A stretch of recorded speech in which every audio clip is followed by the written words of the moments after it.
अस्सलातु वस्सलामु अला अशरफिल मुरसलीन व अला आलिहि व अस्हाबिहि अजमईन अम्मा बाद। बिस्मिल्लाहिर रहमानिर रहीम। रब्बि इश्रह ली सदरी व यस्सिर ली अम्री वहलुल उक़्दतम मिन लिसानी यफ़क़हू क़ौली। ಆತ್ಮೀಯ ಸಹೋದರರೇ, ಈ ಒಂದು ಶುಭ ಸಂಜೆಯ ವೇಳೆಯಲ್ಲಿ ನಾವೆಲ್ಲರೂ ಒಗ್ಗಟ್ಟಾಗಿರುವಂತಹ ಒಂದು ಉದ್ದೇಶ ಏನಂತ ಹೇಳಿದರೆ, ನಮ್ಮ ಉಚ್ಚಿಲ ಪರಿಸರದ 50 ವರ್ಷಕ್ಕಿಂತಲೂ ಮೇಲ್ಗಡೆ ಅನುಭವ, ಜ್ಞಾನ, ಜೀವನ ಮೌಲ್ಯಗಳ ಜೀವಂತ ಸಂಕಲನವೆಂದೇ ಹೇಳಬಹುದಾದಂತಹ ಜೀವನದ ಅನೇಕ ಹಂತಗಳನ್ನು ಕಂಡು ಸಮಾಜದ ಬದಲಾವಣೆಗಳನ್ನು ಅನುಭವಿಸಿದ ಈ ಹಿರಿಯರು ಹಳೆಯ ಪರಂಪರೆ, ಸಂಸ್ಕೃತಿ ಮತ್ತು ಮೌಲ್ಯಗಳನ್ನು ಮತ್ತೆ ಒಗ್ಗೂಡಿಸುವ ಉದ್ದೇಶದಿಂದ ನಮ್ಮೆಲ್ಲರೊಟ್ಟಿಗೆ ಕೈ ಜೋಡಿಸಿದ್ದಾರೆ. ಈ ಸಂಘಟನೆಯ ಶುಭ ಸಮಾರಂಭದಲ್ಲಿ ಕಾರ್ಯಕ್ರಮದ ಪ್ರಾರಂಭದ ದುವಾದೊಂದಿಗೆ ನಾವು ಕಾರ್ಯಕ್ರಮವನ್ನು ಪ್ರಾರಂಭಿಸಲಿದ್ದೇವೆ. ಈ ದುವಾ ನಿರ್ವಹಿಸಲು ರಹಮಾನಿಯಾ ಮಸೀದ್ ಇದರ ಖತೀಬರಾದ ಅಕ್ಬರ್ ಸಾದಿ ಅವರ ಹತ್ರ ಕೇಳಿಕೊಳ್ತಾ ಇದ್ದೀವಿ. ಮುಸ್ತಫಾ ಮುಹಮ್ಮದಿನ್ ಸಲ್ಲಲ್ಲಾಹು ಅಲೈಹಿ ವಸಲ್ಲಂ ವ ಅಹ್ಲಿಲ್ ಖೈರಿ ಕುಲ್ಲಿಹಿಂ ಅಜ್ಮഈನ್. ಅಲ್ ಫಾತಿಹಾ. ಅಊದು ಬಿಲ್ಲಾಹಿ ಮಿನಶ್ ಶೈತಾನಿರ್ ರಜೀಮ್. ಬಿಸ್ಮಿಲ್ಲಾಹಿರ್ ರಹಮಾನಿರ್ ರಹೀಮ್. ಅಲ್ಹಮ್ದುಲಿಲ್ಲಾಹಿ ರಬ್ಬಿಲ್ ಆಲಮೀನ್. ಅರ್ರಹ್ಮಾನಿರ್ ರಹೀಮ್. ಮಾಲಿಕಿ ಯೌಮಿದ್ದೀನ್. ಇಯ್ಯಾಕ ನಅಬುದು ವ ಇಯ್ಯಾಕ ನಸ್ತഈನ್. ಇಹ್ದಿನಸ್ ಸಿರಾತಲ್ ಮುಸ್ತಖೀಮ್. ಸಿರಾತಲ್ ಲದೀನ ಅನ್ಅಮ್ತ ಅಲೈಹಿಂ ಗೈರಿಲ್ ಮಗ್ಲೂಬಿ ಅಲೈಹಿಂ ವಲದ್ದಾಲ್ಲೀನ್. ಆಮೀನ್. ಬಿಸ್ಮಿಲ್ಲಾಹಿರ್ ರಹಮಾನಿರ್ ರಹೀಮ್. قل هو الله أحد الله الصمد لم يلد ولم يولد ولم يكن له كفوا أحد. بسم الله الرحمن الرحيم. قل هو الله أحد الله الصمد لم يلد ولم يولد ولم يكن له كفوا أحد. بسم الله الرحمن الرحيم. قل هو الله أحد الله الصمد لم يلد ولم يولد ولم يكن له كفوا أحد. بسم الله الرحمن الرحيم. قل أعوذ برب الفلق من شر ما خلق ومن شر غاسق إذا وقب ومن شر النفاثات في العقد ومن شر حاسد إذا حسد. بسم الله الرحمن الرحيم. قل أعوذ برب الناس ملك الناس إله الناس من شر الوسواس الخناس الذي يوسوس في صدور الناس من الجنة والناس. الحمد لله الحمد لله الحمد لله رب العالمين. لك الحمد يا معبود يا مطلوب يا مقصود يا موجود يا الله. حمدا طيبا مباركا فيه جزيلا جميلا دائما بدوام ملك الله. حمدا طيبا مباركا فيه على كل حال. ونعوذ بالله من حال أهل النار. اللهم صل على محمد عبدك ورسولك وعلى المؤمنين والمؤمنات والمسلمين والمسلمات. اللهم صل على محمد صلاة ترضيك وترضيه وترضى بها عنا يا أرحم الراحمين. اللهم إنا نسألك فعل الخيرات وترك المنكرات وحب المساكين. وإذا أردت بعبادك فتنة فاقبضنا إليك غير مفتونين. اللهم إنا نسألك من الخير كله آجله وآجله ما علمنا منه وما لم نعلم ونعوذ بك من الشر كله آجله وآجله ما علمنا منه وما لم نعلم.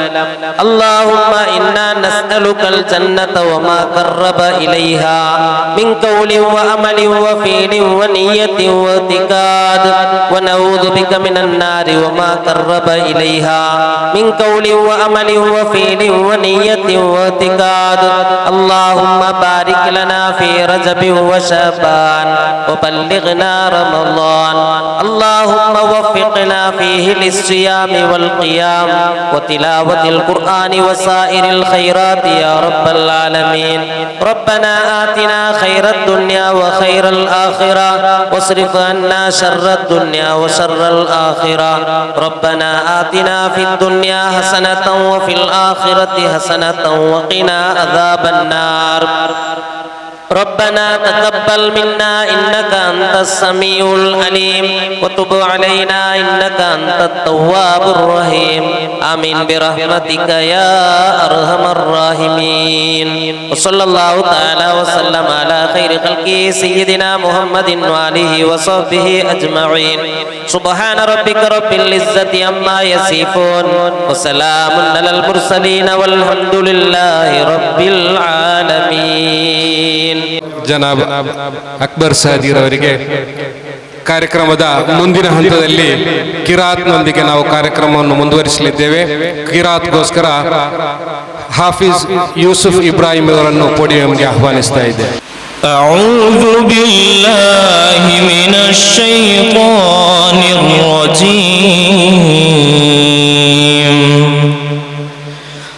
بسم الله الرحمن الرحيم.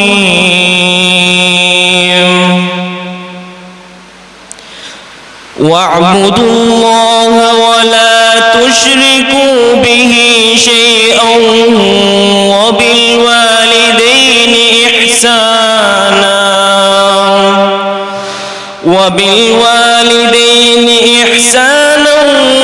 وبذي القربى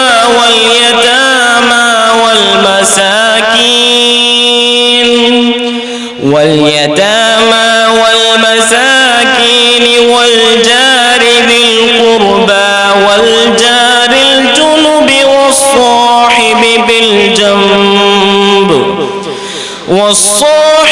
بالجنب وابن السبيل وما ملكت أيمانكم إن الله لا يحب من كان مختالا فخورا.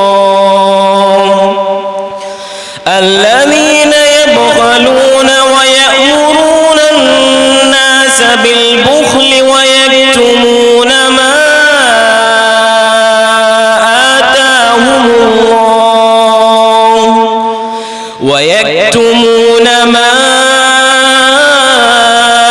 آتاهم الله من فضله وأعتدنا للكافرين عذابا مهينا. والذين ينفقون أموالهم رئاء الناس ولا يؤمنون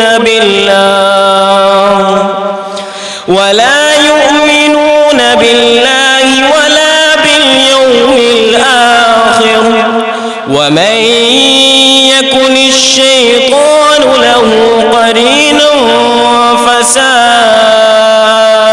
قرينا. وماذا عليهم لو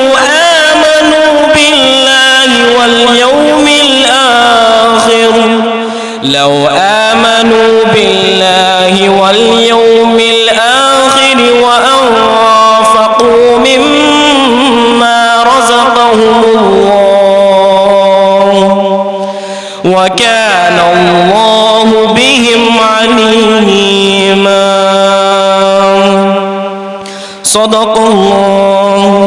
صدق الله العلي العظيم. صدق بلغ رسول الكريم. السلام عليكم. ಯೂಸುಫ್ ಇಬ್ರಾಹಿಂ ಅವರಿಗೆ ಕಾರ್ಯಕ್ರಮವನ್ನು ಮುಂದುವರಿಸ್ತಾ ಇದ್ದೇವೆ. ಈ ಕಾರ್ಯಕ್ರಮವನ್ನು ಮುಂದಿನ ಹಂತದಲ್ಲಿ ವೇದಿಕೆಯಲ್ಲಿ ನಾವು ನಮ್ಮ ಈ ಇವತ್ತಿನ ಕಾರ್ಯಕ್ರಮದ ಮುಖ್ಯ ಅತಿಥಿಗಳನ್ನು ಬರಮಾಡಿಕೊಳ್ಳುವಂತಹ ಸಮಯ. ಈ ಒಂದು ಸಂಘಟನೆಯ ಮುಖ್ಯ ಧ್ಯೇಯವು ಹಿರಿಯರನ್ನು ಒಂದೇ ವೇದಿಕೆಯಲ್ಲಿ ಒಂದಾಗಿಸುವುದು, ಅವರ ಅನುಭವವನ್ನು ಮುಂದಿನ ಪೀಳಿಗೆಗೆ ಹಂಚುವುದು ಮತ್ತು ಮರೆಯಾಗುತ್ತಿರುವ ಹಳೆಯ ಸಂಪ್ರದಾಯಗಳನ್ನು ಪುನರುಜ್ಜೀವನಗೊಳಿಸುವುದು.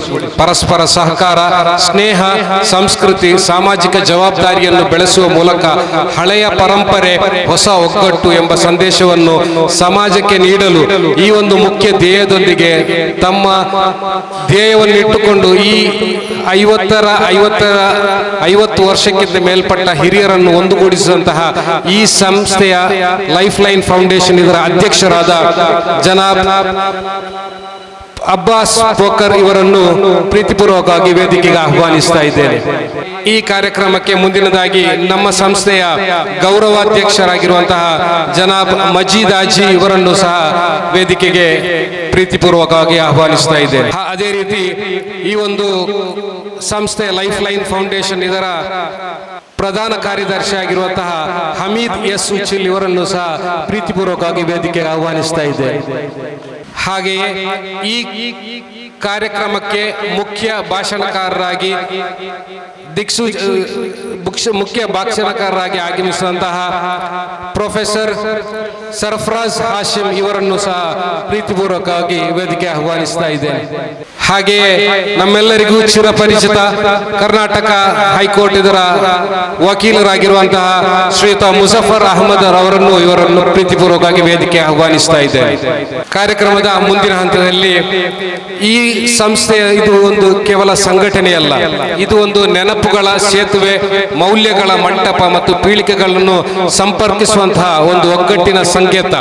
ಈ ಕಾರ್ಯಕ್ರಮದಲ್ಲಿ ನಮ್ಮ ಸಂಸ್ಥೆಯ ಪರವಾಗಿ ಸಂಸ್ಥೆಯ ಕುರಿತಾಗಿ ದಿಕ್ಸೂಚನೆ ಭಾಷಣ ಮಾಡಲು ಹಾಗೂ ವೇದಿಕೆಯಲ್ಲಿರುವಂತಹ ಹಾಗೂ ನಮ್ಮ ಇಲ್ಲಿ ಈ ವೇದಿಕೆಯ ಮುಂಭಾಗದಲ್ಲಿರುವಂತಹ ಅತಿಥಿಗಳನ್ನು ಹಾಗೂ ನಮ್ಮ ಎಲ್ಲ ಹಿತೈಷಿಗಳನ್ನು ಸ್ವಾಗತಿಸಲು ಜನಾಬ್ ಅಬ್ದುಲ್ ಸಲಾಂ ಉಚಿಲ್ ಇವರನ್ನು ಪ್ರೀತಿಪೂರ್ವಕವಾಗಿ ಪೋಡಿಯಂಗೆ ಆಹ್ವಾನಿಸ್ತಾ ಇದ್ದೇನೆ.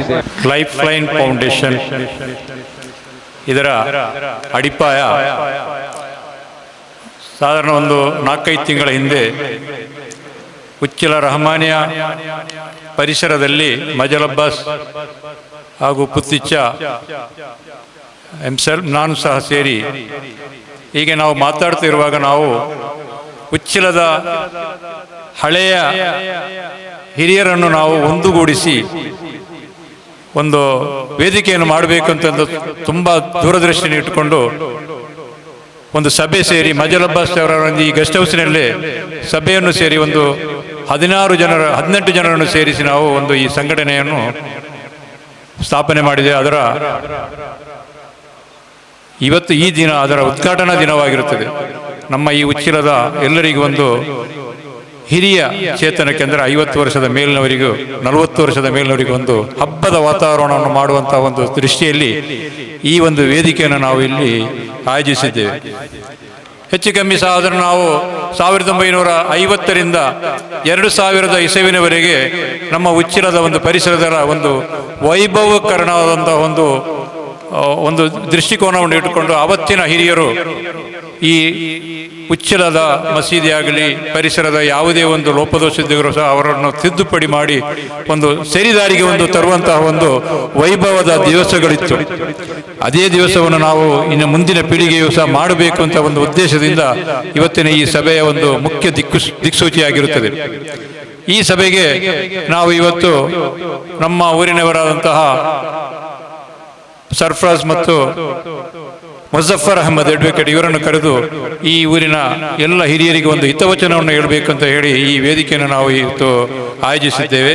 ಈ ವೇದಿಕೆಯು ಹೆಚ್ಚು ಕಮ್ಮಿ ನಮ್ಮ ಈ ಸಂಘಟನೆಯಲ್ಲಿ ಅಧ್ಯಕ್ಷರಾಗಿ ಅಬ್ಬಾಸ್ ಪೋಕರ್ ಜಿ ಅವರು ಅಧ್ಯಕ್ಷರಾಗಿ ಈ ಸಂಸ್ಥೆಯಲ್ಲಿ ಹಲವು ದಿವಸಗಳಿಂದ ಈ ಕಾರ್ಯಕ್ರಮವನ್ನು ನಡೆಸ್ತೇವೆ. ಇವತ್ತು ಇದು ಉದ್ಘಾಟನಾ ಸಮಾರಂಭವಾಗಿರುತ್ತದೆ. ಈ ಸಮಾರಂಭ ದಿವಸದಲ್ಲಿ ನಮಗೆಲ್ಲರನ್ನು ಸಲಹೆ ಸಹಕಾರವನ್ನು ಕೊಟ್ಟು 18 ಜನರನ್ನು ಒಂದು ಮುಂಚೂಣಿಯಲ್ಲಿ ಹಿಡಿದು ಈ ಸಂಘಟನೆಯನ್ನು ನಡೆಸುವಂತ ಬಂದಂತಹ ಜಿ ಅಬ್ಬಾಸ್ನವರಿಗೆ ಲೈಫ್ ಲೈನ್ ಫೌಂಡೇಶನ್ ಪರವಾಗಿ ಮತ್ತು ನನ್ನ ಸ್ವಂತ ನೆಲೆಯಿಂದಲೂ ನಾನು ಅವರನ್ನು ಈ ಸಭೆಗೆ ತುಂಬ ಹೃದಯದಿಂದ ಸ್ವಾಗತಿಸ್ತಾ ಇದ್ದೇನೆ.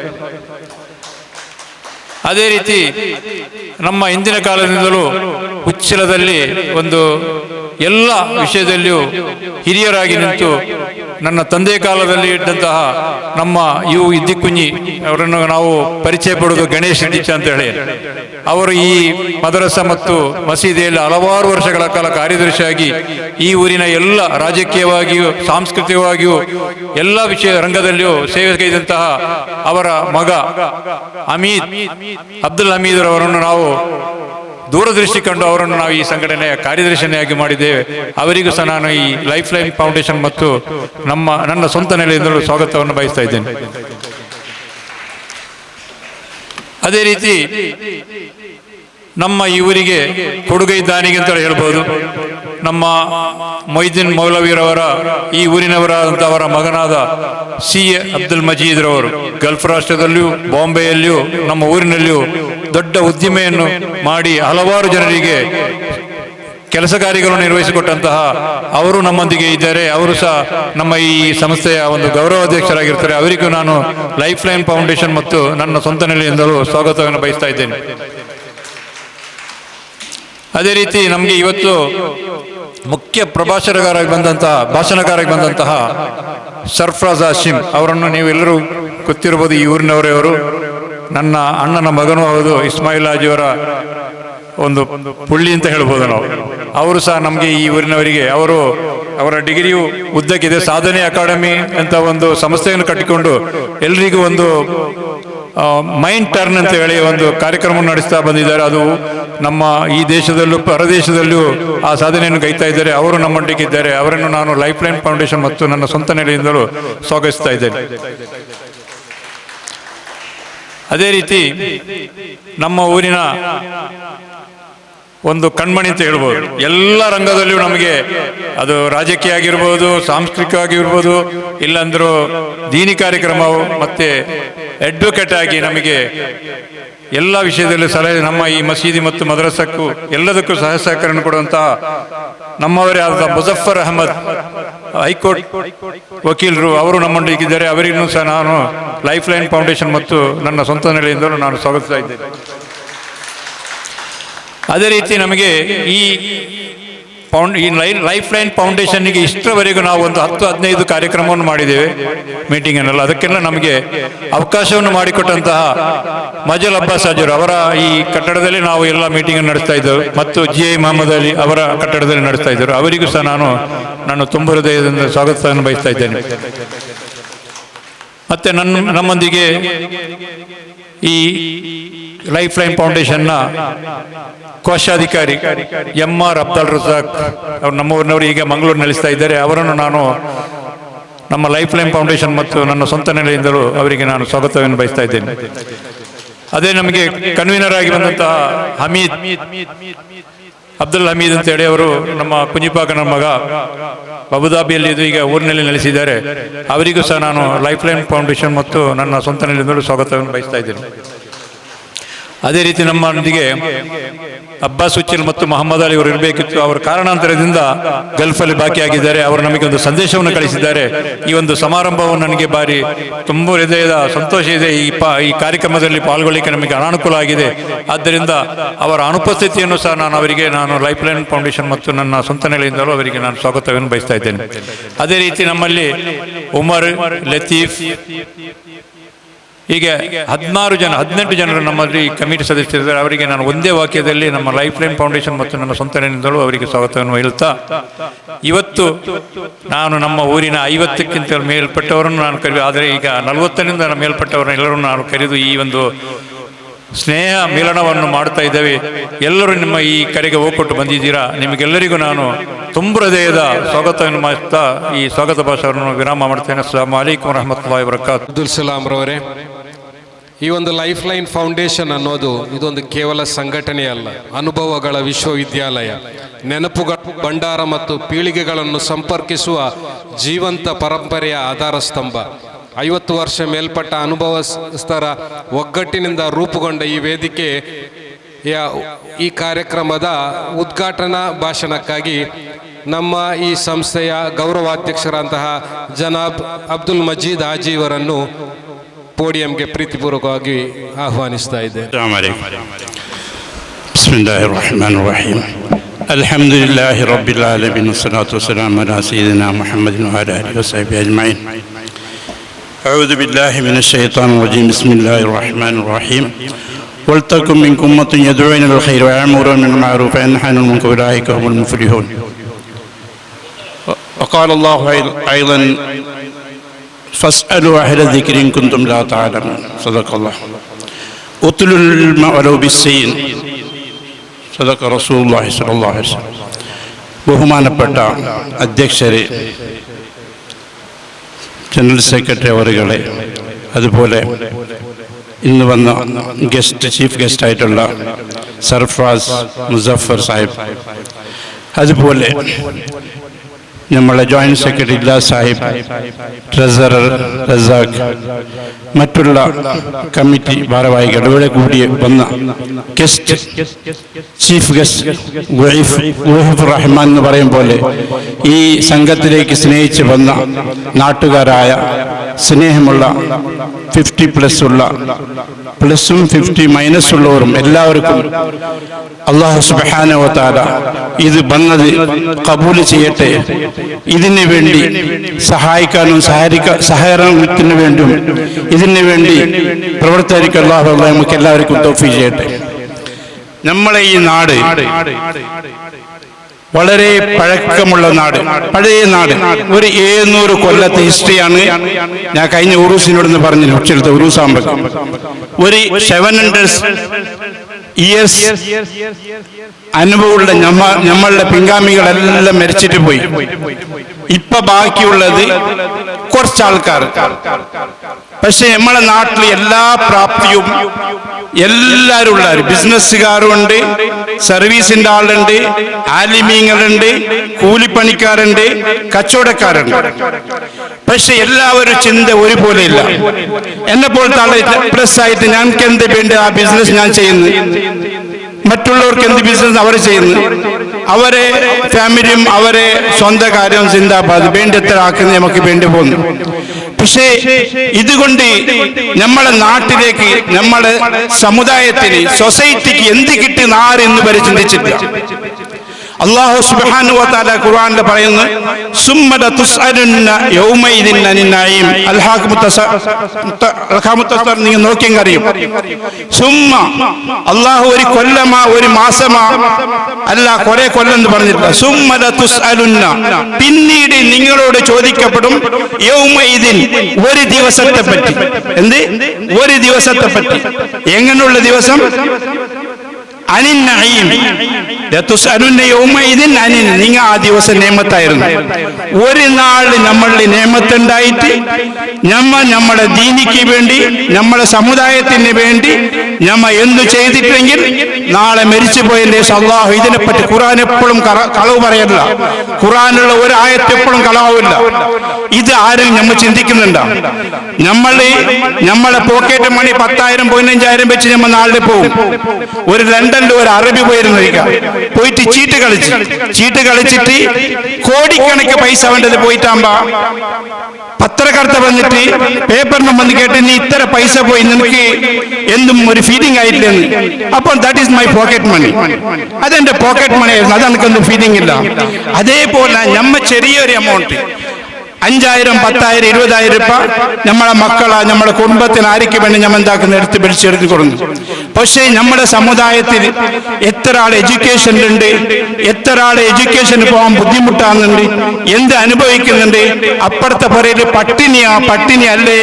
ഇതെല്ലാം നമ്മുടെ നബി സല്ലല്ലാഹു അലൈഹി വസല്ലം എന്ന് പറഞ്ഞ് നിങ്ങൾ എത്രത്തോളം ഭക്ഷണം കഴിക്കാൻ പാടില്ല, നിങ്ങൾ നേരെ അഹിൽ വെക്കും. അത് ഹിന്ദു ആവട്ടെ മുസ്ലിം ആവട്ടെ, അവർ പട്ടിണി കിടക്കുന്നുണ്ടെങ്കിൽ നിങ്ങൾ ചോറ് വയ്ക്കാൻ പാടില്ല, അവരാ വിശപ്പും തീർക്കണം. അങ്ങനെയുള്ള സമുദായത്തിന്റെ ആൾക്കാർ, അങ്ങനെയുള്ള ഉമ്മത്തിയാണ് നമ്മൾ എപ്പോഴും. ഇന്ന് ഞാനിവിടെ പ്രസംഗിച്ച് ഞാൻ നാളെ പോയി, നാളെ ഒരാൾ പ്രസംഗിച്ച് പോയി, നമ്മളിങ്ങനെ മരിച്ചു പോയി നമ്മളെ ഖബർ അങ്ങനെ പതയായിക്കൊണ്ട് പോകും. പക്ഷെ നമ്മുടെ സമുദായത്തിനൊന്നുമില്ല. അതുകൊണ്ട് കുറച്ച് ആൾക്കാരെല്ലാം കൂടിയിട്ട് ഇപ്പോ 50+ എന്തിനിട്ടെന്ന് പറഞ്ഞാൽ ചെറിയ പിള്ളമാരെല്ലാം വന്നിട്ട് ഗലാട്ടാക്കിയിരുന്നു. വേണ്ട, സമാധാനത്തിൽ നല്ലോണം ആലോചിച്ചിട്ട് നമ്മൾ ഈ ലൈഫ് ലൈൻ ഫൗണ്ടേഷൻ എങ്ങനെ മുന്നേ കൊണ്ടുപോകണം. ഇതൊരു സമയം നിങ്ങൾക്ക് കുറെ കാരണം ഒരു 5 കൊല്ലം കഴിഞ്ഞാൽ crore rupeesോ ലക്ഷങ്ങളുണ്ടാവും. പക്ഷെ നിങ്ങൾ കാണുന്ന പോലെ വലിയ വലിയ ബിൽഡിങ്ങുകളൊന്നും ഉണ്ടാവില്ല. കാരണം ഇത് നമ്മൾ സഹായം ചെയ്യണം. ഏത് ആർക്ക് അഡ്മിഷൻ ഇല്ല, ആർക്ക് പൈസ കെട്ടാൻ എഡ്യൂക്കേഷന് കഴിയുന്നില്ല, ആര് പാപത്തിൻ്റെത് ഇത് നമ്മളെ ഉച്ചിലക്കാർക്കും എവിടെ ഇപ്പൊ നമ്മൾ കൂട്ടുന്നെങ്കിൽ 1000-2000 ആൾ ഈ ഹാളെല്ലാം ഫുള്ള് നിറയട്ടെ. പക്ഷെ നമ്മൾ ഇന്ന് വിളിച്ചത് ക്ഷണിച്ചതെല്ലാം നമ്മളെ നാട്ടിലുള്ള 50+ ഉള്ള ആൾക്കാരെ മാത്രമേ വിളിച്ചത്. അതുകൊണ്ട് നമ്മളെല്ലാവരും നിങ്ങളുടെ സജഷനുകളും നിങ്ങളെ എനിക്ക് 10 മിനിറ്റേ ഉള്ളൂ, ഞാൻ കൂടുതൽ പറഞ്ഞിട്ട് ഇതാക്കുന്നില്ല. അതുകൊണ്ട് എല്ലാവർക്കുള്ള സജഷന്, നസീഹത്തുകൾ, അഡ്വൈസുകൾ നിങ്ങളെല്ലാം കൊടുത്തിട്ട് നിങ്ങളെ മക്കൾക്കും നിങ്ങളെ സംബന്ധത്തിനോർക്കും നിങ്ങളെ ബ്രദർസിനും മറ്റുള്ള മുസ്ലിംസ് എല്ലാവർക്കും നിങ്ങളൊരു അഡ്വൈസ് ആക്കണം. ഇത് പറഞ്ഞത് ശരി, നമ്മൾ ഈ ഫൗണ്ടേഷന് വേണ്ടി തുറൂരി എന്തെങ്കിലും ചെയ്യണം. നമ്മൾ സ്വന്തം ചെയ്ത് നമ്മൾ അങ്ങനെ പോയി ഞാൻ യാത്ര പോകുന്നല്ലാതെ 3 അടി മണ്ണിന്റെ അടിക്ക് പോകുന്നല്ലാതെ നമ്മൾ എന്താക്കാനില്ല.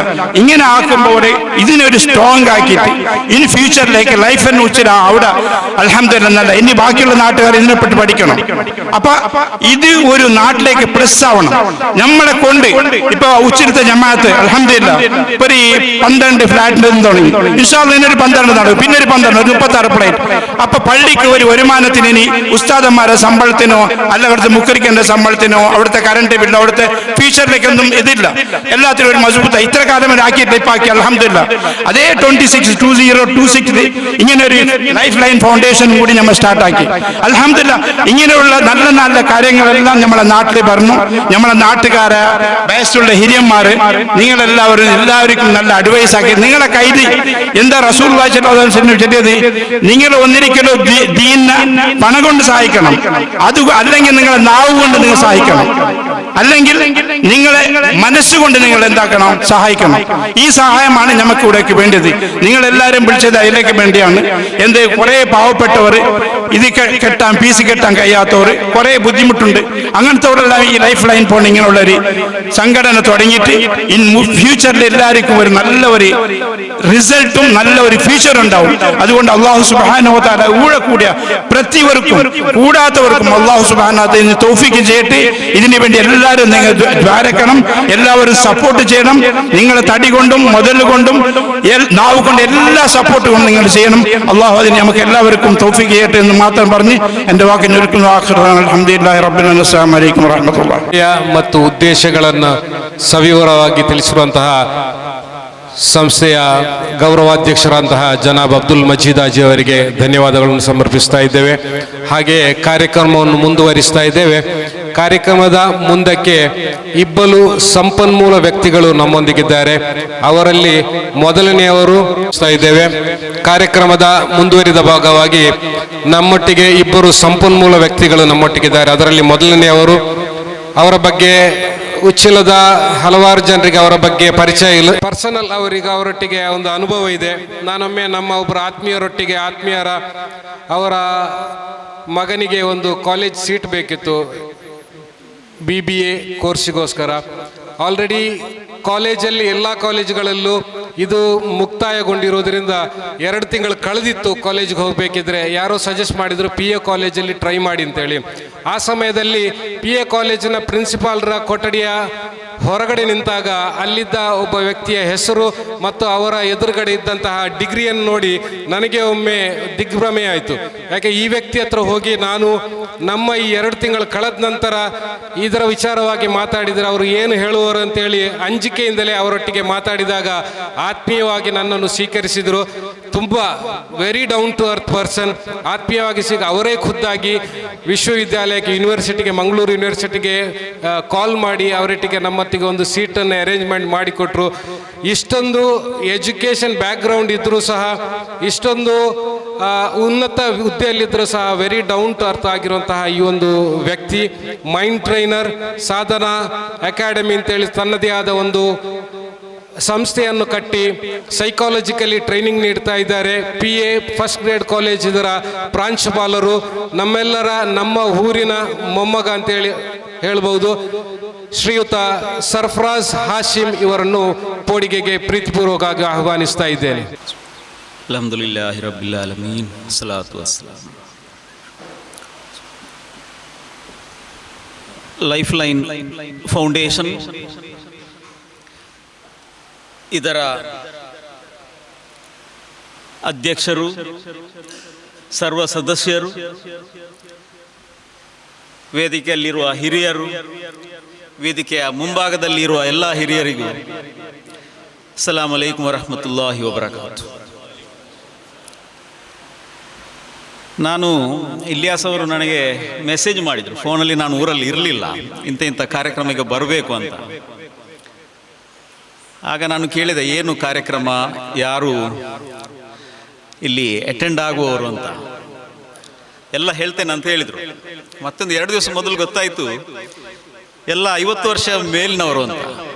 ಆಗ ಅನಿಸಿದೆ ನಾನು ಕೂಡ ಅದೇ ರೇಂಜಲ್ಲಿ ಇದ್ದೇನೆ, ಎಲ್ಲ ನನ್ನ ಪ್ರಾಯದವರು ಇರ್ಬೋದು ಅಂತ. ಆದರೆ ಇಲ್ಲಿ ಬಂದು ನೋಡುವಾಗ ಇದು 50 ಅಲ್ಲ ಅಂತ ಎನಿಸ್ತದೆ ನನಗೆ.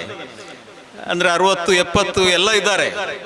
ಸೊ ಇಂಥ ಹಿರಿಯರ ಮುಂದೆ ನಾನು ಏನು ಸಲಹೆ ಕೊಡಬೇಕಂತ ನನಗೆ ಒಂಥರ ಮುಜುಗರ ಅನಿಸ್ತಾ ಇದೆ. ಆದರೂ ಕಳೆದ 30 ವರ್ಷದ ನನ್ನ ಒಂದು ಈ ಎಜುಕೇಷನ್ ಫೀಲ್ಡ್ನ ಅನುಭವದಿಂದಾಗಿ ಈ ಎಜುಕೇಷನ್ ಬಗ್ಗೆ ಮಾತ್ರ ನಾನೊಂದು ಕೆಲವು ನನ್ನ ಅನಿಸಿಕೆಗಳನ್ನು ಇಂದಿನ ಸನ್ನಿವೇಶದಲ್ಲಿ ನಿಮ್ಮ ಮುಂದೆ ಪ್ರಸ್ತಾವಿಸಲು ಇಚ್ಛೆಪಡ್ತೇನೆ. ಇದೇ ಊರಿನವನಾದರೂ ಕೂಡ ನಾನು ಸ್ವಲ್ಪ ಮಂಗಳೂರಲ್ಲಿಯೇ ನೆಲೆಸಿ ಯಾವುದಾದ್ರೂ ಕಾರ್ಯಕ್ರಮ ಇದ್ದರೆ ಮಾತ್ರ ನಾನು ಇಲ್ಲಿ ಬರುವುದು. ಅದರಿಂದಾಗಿ ಕೆಲವೊಮ್ಮೆ ನಿಮಗೆ ನನ್ನ ಪರಿಚಯ ಇರಬಹುದು, ನನಗೆ ನಿಮ್ಮ ಪರಿಚಯ ಇಲ್ಲದಿರ್ಬೋದು. ಆದರೆ ಯಾರಂತ ಹೇಳಿದರೂ ಗೊತ್ತಾಗ್ತದೆ. ಸೊ ಪರಿಚಯ ಇಲ್ಲದಂತ ಹೇಳಿದರೆ ಏನು ಬೇಸರ ಮಾಡಬೇಡಿ, ಅದಕ್ಕೆ ನಾನು ತುಂಬ ನಿಮ್ಮ ಕ್ಷಮೆಯನ್ನು ಕೋರ್ತೇನೆ.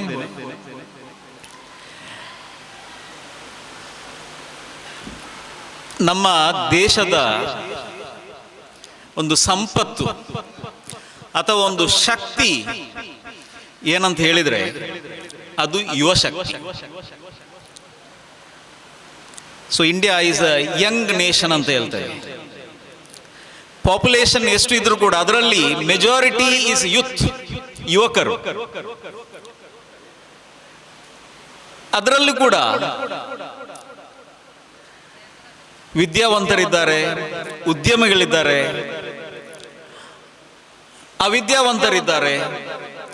ವಿದ್ಯೆಯನ್ನು ಅರ್ಧಕ್ಕೆ ಮೊಟಕುಗೊಳಿಸಿ ಬೇರೆ ಬೇರೆ ಉದ್ಯಮದಲ್ಲಿದ್ದಾರೆ, ಅಥವಾ ಕೆಲವರು ಅದೇ ಪ್ರೊಫೆಷನಲ್ಲಿ ಮುಂದೆ ಹೋದವರು ಇದ್ದಾರೆ.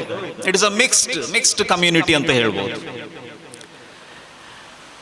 ಅದರಲ್ಲೂ ನಮ್ಮ ಮುಸ್ಲಿಂ ಸಮುದಾಯದ ಒಂದು ವಿಷಯ ಹೇಳಬೇಕಿದ್ರೆ ತುಂಬಾ ಕೆಲವೊಮ್ಮೆ ಖೇದಕರ ಅಂತ ಕೂಡ ಅನಿಸ್ತದೆ. ಈ ಲೈಫ್ ಲೈನ್ ಮೂಲಕ ಅದನ್ನು ಸರಿಪಡಿಸಲು ಸಾಧ್ಯ ಅಂತ ನಾನು ಭಾವಿಸಿದ್ದೇನೆ. ಖಂಡಿತ ಸಾಧ್ಯ. ಯಾಕೆಂದ್ರೆ ಎಲ್ಲ ಹಿರಿಯರು ಈ ಒಂದು ಒಟ್ಟುಗೂಡಿ ನಮ್ಮ ಸಮುದಾಯದ ಯುವಕರನ್ನೊಂದು ಪರಿವರ್ತನೆ ಮಾಡಬೇಕಂತಂದು ನೀವೊಂದು ಪಣದೊಟ್ಟಿದ್ದೀರಿ. ಇದು ಏನು ಚಿಕ್ಕ ವಿಷಯ ಅಲ್ಲ. ಇದಕ್ಕೆ ಎಲ್ಲ ಲೈಫ್ ಲೈನ್ ಪದಾಧಿಕಾರಿಗಳ ಎಲ್ಲರನ್ನು ನಾನು ಅಭಿನಂದನೆ ಸಲ್ಲಿಸ್ತೇನೆ. ಒಂದು ವೇಳೆ ನಾವು ಎಲ್ಲ ವಿದ್ಯಾರ್ಥಿಗಳು ಯುವಕರನ್ನು ಸೇರಿಸಬೇಕಿದ್ರೆ ಇಷ್ಟೊಂದು ಸಂಖ್ಯೆಯಲ್ಲಿ ಬರ್ತಿರಲಿಲ್ಲ ಅಂತ ನನ್ನ ಭಾವನೆ. ಇವತ್ತಿನ ಯುವಕರಿಗೆ ಫೆಸಿಲಿಟೀಸ್ ಬೇಕಾದಷ್ಟು ಇದೆ. ಈಗ ನಿಮ್ಮ ಕಾಲದಲ್ಲಿ ಇರ್ಬೋದು, ಕೆಲವೊಮ್ಮೆ ಕಲಿಯೋದಕ್ಕೆ ಕಾರಣ ಇರ್ಬೋದು, ಇಷ್ಟು ಶಾಲೆಗಳು ಇರಲಿಲ್ಲ, ಕಾಲೇಜುಗಳು ಇಷ್ಟು ಮನೆ ಹತ್ತಿರ ಇರಲಿಲ್ಲ, ಬಸ್ ವ್ಯವಸ್ಥೆ ಕೂಡ ಇರಲಿಲ್ಲ, ಇಷ್ಟೊಂದು ಟ್ರೈನ್ ವ್ಯವಸ್ಥೆ ಕೂಡ ಇರಲಿಲ್ಲ. ಒಂದು ಸಿಟಿಯಿಂದ ಇನ್ನೊಂದು ಸಿಟಿಗೆ ಹೋಗ್ಬೇಕಿದ್ರೆ ತುಂಬಾ ಚಾಲೆಂಜ್ ಅನಿಸ್ತಾ ಇತ್ತು, ನಡ್ಕೊಂಡೇ ಹೋಗ್ಬೇಕಾಗಿತ್ತು. ಆದ್ರೆ ನಾವು ಕಲಿತಿಲ್ಲ ಅಂತ ಹೇಳುವುದಕ್ಕೆ ಯಾವ ತಪ್ಪಿಲ್ಲ. ಆದ್ರೆ ಇವತ್ತು ಹಾಗಲ್ಲ. ಇಂದಿನ ಪರಿಸ್ಥಿತಿ ಏನಂತ ಹೇಳಿದ್ರೆ ಪ್ರತಿ ಊರಲ್ಲಿ ಒಂದಲ್ಲ ಹಲವಾರು ಶಾಲೆಗಳಿದ್ದಾವೆ, ಹಲವಾರು ಕಾಲೇಜುಗಳಿದ್ದಾವೆ. ಬಸ್ ಸಂಪರ್ಕ ಬೇಕಾದಷ್ಟು ಇದೆ. ಆದರೆ ಮಾರ್ಗದರ್ಶನ ಕೆಲವೊಮ್ಮೆ ಕೊರತೆ ಇರಬಹುದು, ಕೆಲವು ಡಿಸ್ಟ್ರಾಕ್ಷನ್ಸ್ ಇರಬಹುದು. ಒಂದು ಡಿಸ್ಟ್ರಾಕ್ಷನ್ ಏನಂತ ಹೇಳಿದ್ರೆ ನಮ್ಮ ಟೆಕ್ನಾಲಜಿ, ಮೊಬೈಲ್. ಇನ್ನೊಂದು ಸೋಷಿಯಲ್ ಮೀಡಿಯಾ, ಇನ್ನೊಂದು ಎಲ್ರಿಗೂ ಒಂದು ಬೇಸರ ತರುವಂಥದ್ದು ನಶೆ, ಡ್ರಗ್ಸ್. ತಂದೆಯನ್ನು ಕೂಡ ತಾಯಿಯನ್ನು ಕೂಡ ಕೊಂದ ಈ ಯುವಕ ಡ್ರಗ್ಸ್ನಲ್ಲಿದ್ದವರು. ಬಹಳ ಒಂದು ಶಾಕಿಂಗ್ ನ್ಯೂಸ್ ಏನಂತ ಹೇಳಿದ್ರೆ, ಇತ್ತೀಚೆಗೆ ಇಂಡಿಯನ್ ಜರ್ನಲ್ ಆಫ್ ಮೆಡಿಸಿನ್ಸ್ ಅಲ್ಲಿ ಬಂದಿತ್ತು. ನಾವೆಲ್ಲ ಕೇಳಿದ್ದು ಒಂದು ಕಾಲೇಜಲ್ಲಿ ಹೋಗುವವರು ಡ್ರಗ್ಸ್ ತಗೊಳ್ತಿದ್ದಾರಂತ. ಅದಲ್ಲ, 11 ವರ್ಷದ ಮಕ್ಕಳು ಈಗ ಡ್ರಗ್ಸ್ ಹಾವಳಿಗೆ ಒಳಗಾಗಿದ್ದಾರೆ. 11 ವರ್ಷ, 5ನೇ 6ನೇ ಕ್ಲಾಸ್. ಎಲ್ಲಿ ನಾವು ಹೋಗ್ತಿದ್ದೇವೆ ಅಂತ ನಾವು ಆಲೋಚನೆ ಮಾಡುವ ಸನ್ನಿವೇಶ. ಇದನ್ನು ಹೀಗೆ ಬಿಟ್ಟರೆ ನಮ್ಮ ಸಮಾಜ ಯಾವ ದಿಕ್ಕಿನತ್ತ ಹೋಗ್ಬೋದು? ನಾವು ಇವತ್ತು ಭಾರತವನ್ನು ಇನ್ನೂ ಕೂಡ ಡೆವಲಪಿಂಗ್ ನೇಷನ್ ಅಂತ ಕೂಡ ಹೇಳ್ತಿದ್ದೇವೆ. ಒಂದು ಕಡೆ ನಾವು ಭಾರತದಲ್ಲಿ 3ನೇ ಸ್ಥಾನ ಆರ್ಥಿಕದಲ್ಲಿ ಅಂತ ಹೇಳ್ತಿದ್ದೇವೆ, ಇನ್ನೊಂದು ಕಡೆ ನಾವು ಇನ್ನೂ ಡೆವಲಪಿಂಗ್ ಅಂತ ಹೇಳ್ತಿದ್ದೇವೆ. ಯಾವುದು ಸತ್ಯ ಯಾವುದು ಸುಳ್ಳು ನೀವು ತೀರ್ಮಾನ ಮಾಡಬೇಕಾಗಿದೆ. ಭಾರತದಲ್ಲಿ ಸುಮಾರು 950 ಯೂನಿವರ್ಸಿಟಿಗಳಿವೆ. ಸುಮಾರು 51,000ಕ್ಕೂ ಮಿಗಿಲಿನ ಕಾಲೇಜುಗಳಿವೆ. 3,20,00,000 ವಿದ್ಯಾರ್ಥಿಗಳು ವ್ಯಾಸಂಗ ಮಾಡ್ತಾ ಇದ್ದಾರೆ.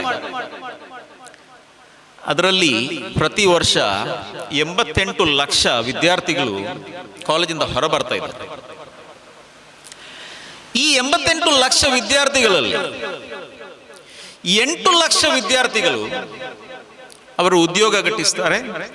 ಕೆಲವೊಮ್ಮೆ ಅವರು ಸ್ವಂತವಾಗಿ ಬಿಕಮ್ ಆಂಟ್ರಪ್ರನರ್ಸ್ ಅಥವಾ ಒಂದು ಉದ್ಯಮವನ್ನು ಪ್ರಾರಂಭಿಸ್ತಾರೆ, ಸಕ್ಸಸ್ಫುಲ್ ಆಗ್ತಾರೆ. ಉಳಿದ 80 ಲಕ್ಷ ಏನು ಮಾಡುದು?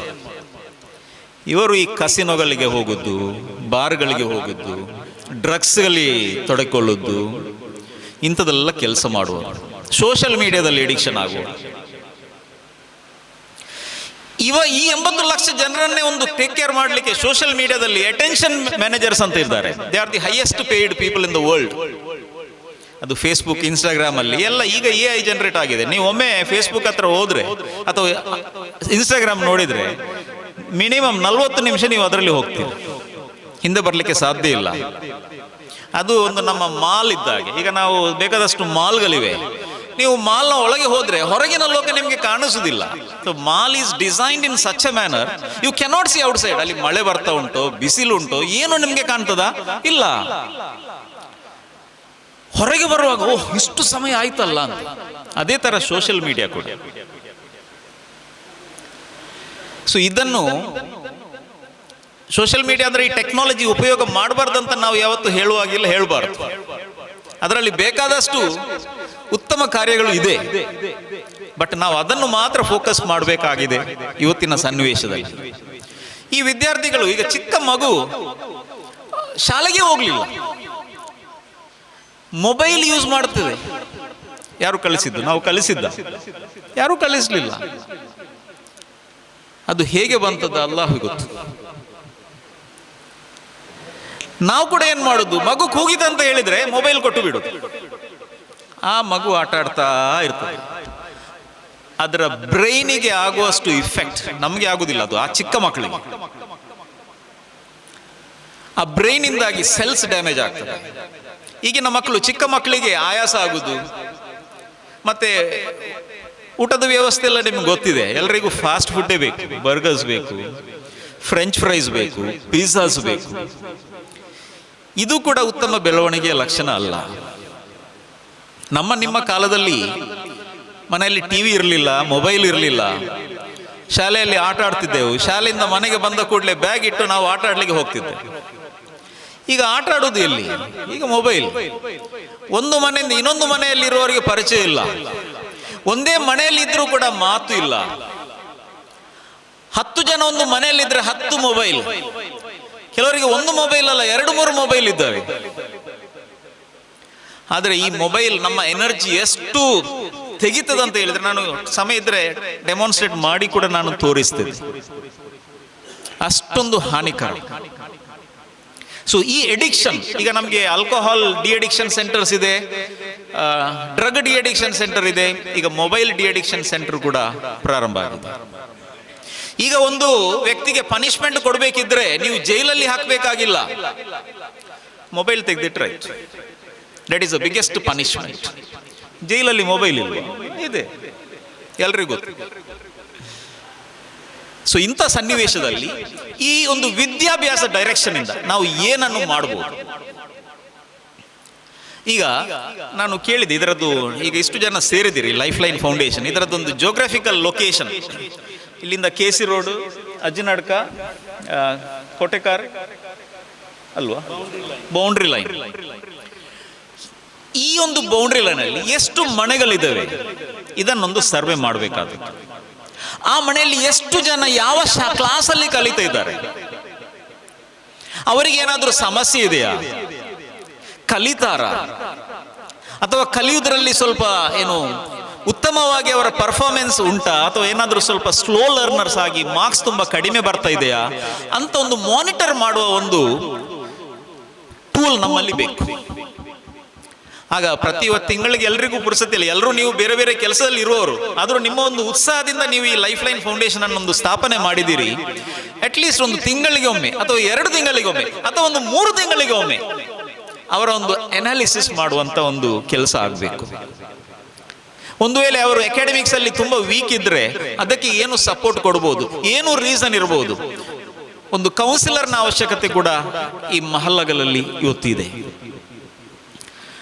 ಭಾರತದಲ್ಲಿ ನಮ್ಗೆ ಏನಾದ್ರೂ ಒಂದು ಸಮಸ್ಯೆ ಇದ್ದಾಗ ನಾವು ಕೌನ್ಸಿಲರ್ ಹತ್ರ ಹೋದ್ರೆ ಎಲ್ಲರೂ ಅವನಿಗೆ ಹೇಳ್ತಾರೆ ಅವನಿಗೆ ತಲೆ ಸರಿ ಇಲ್ಲ.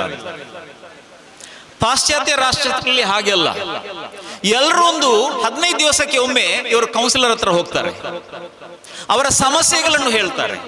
ಆಗ ನಮ್ಮ ಮನಸ್ಸಲ್ಲಿದ್ದ ಭಾರ ಕಡಿಮೆ ಆಗ್ತದೆ, ನಮ್ಮ ಎಫಿಷಿಯನ್ಸಿ ಇನ್ನೂ ಕೂಡ ಜಾಸ್ತಿ ಆಗ್ತದೆ, ನಮ್ಗೆ ಇನ್ನೂ ಜಾಸ್ತಿ ಕೆಲಸ ಮಾಡ್ಬೇಕಂತ ತೋರ್ತದೆ.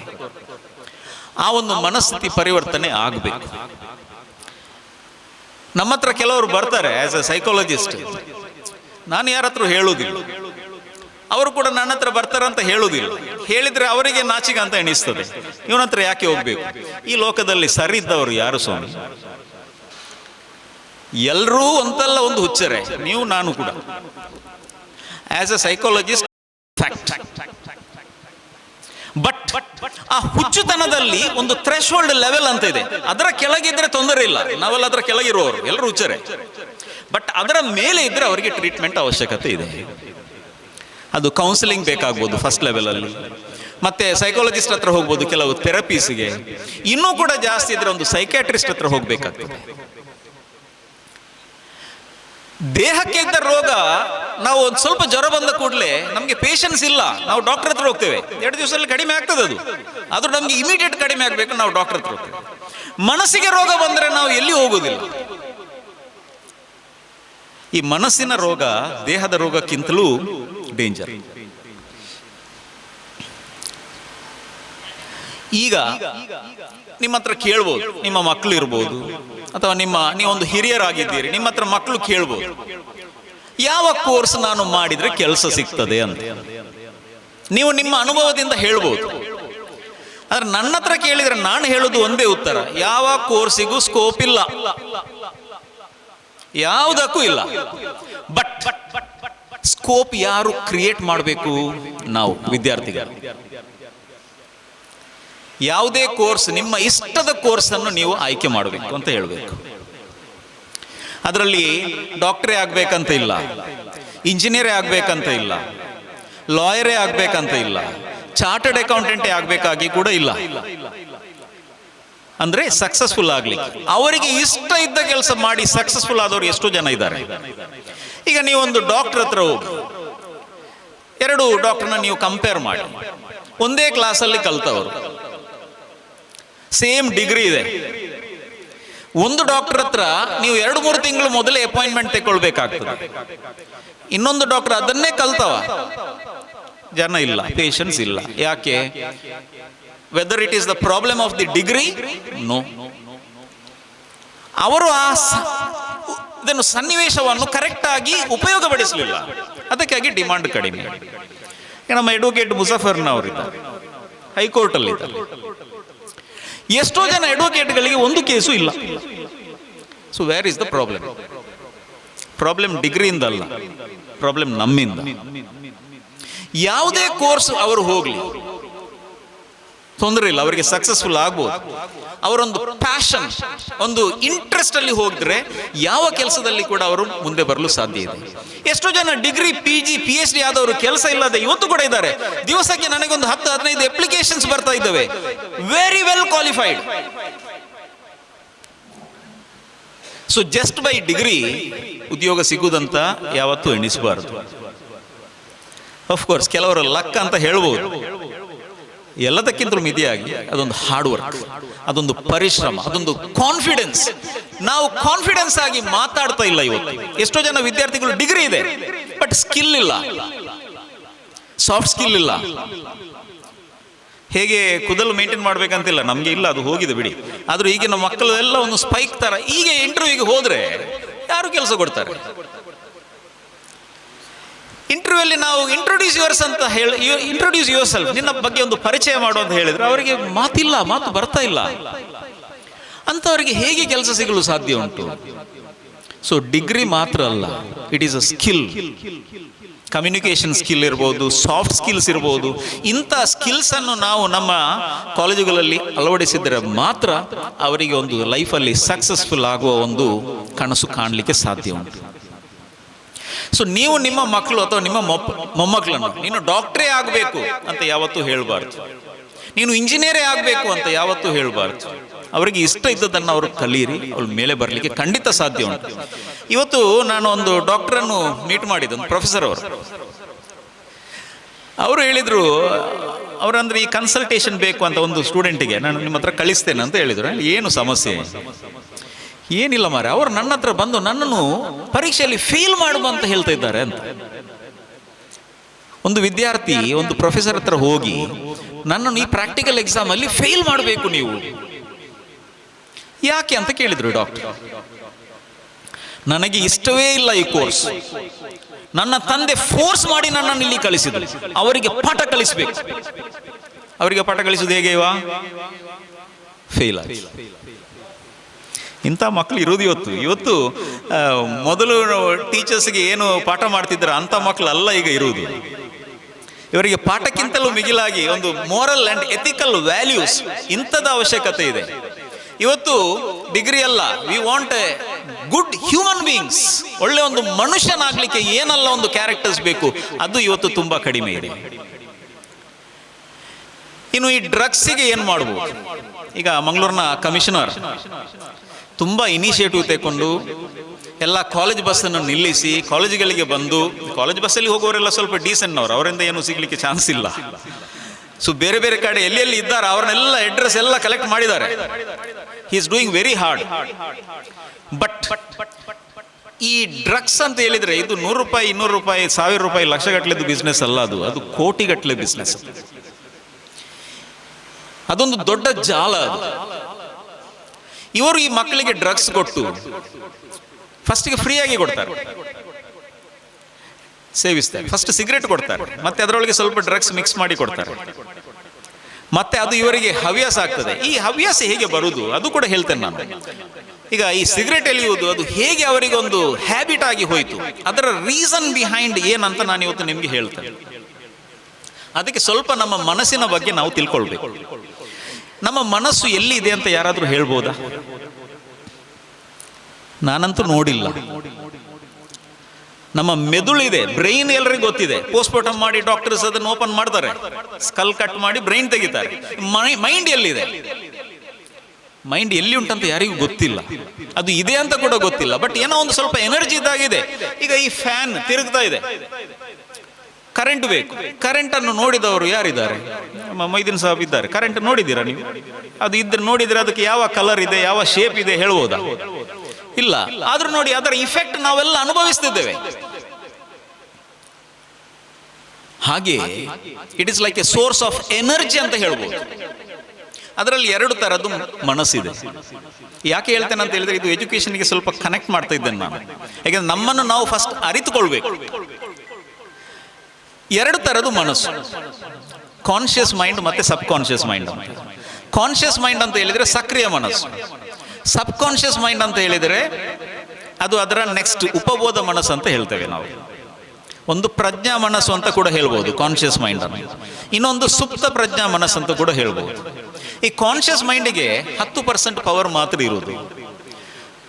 ಸಬ್ ಕಾನ್ಷಿಯಸ್ ಮೈಂಡಿಗೆ 90% ಪವರ್ ಇದೆ. ಅದರ ಬಗ್ಗೆ ಮಾತಾಡಿದರೆ 2-3 ಗಂಟೆ ಬೇಕಾದಿತ್ತು. ಬಟ್ ನಾನು ಒಂದು ವಿಷಯ ಹೇಳ್ತೇನೆ, ನಾವು ಏನು ಹೇಳಿದರೂ ಕೂಡ ನಾವು ಹೇಳುದು ಕಾನ್ಷಿಯಸ್ ಮೈಂಡಿಂದ, ಪ್ರಜ್ಞಾ ಮನಸ್ಸಿಂದ. ಅದು ಕೇಳುದು ಸುಪ್ತ ಪ್ರಜ್ಞಾ ಮನಸ್ಸು. ಸುಪ್ತ ಪ್ರಜ್ಞಾ ಮನಸ್ಸಿಗೆ ಹೌದು ಅಂತ ಹೇಳಲಿಕ್ಕೆ ಮಾತ್ರ ಗೊತ್ತಿರುವುದು, ನೋ ಅಂತ ಹೇಳಲಿಕ್ಕೆ ಅದು ಗೊತ್ತಿಲ್ಲ. It will speak only yes. ನೀವು ಏನು ಹೇಳಿದರೂ ಕೂಡ ಎಸ್ ಅಂತ ಹೇಳ್ತದೆ.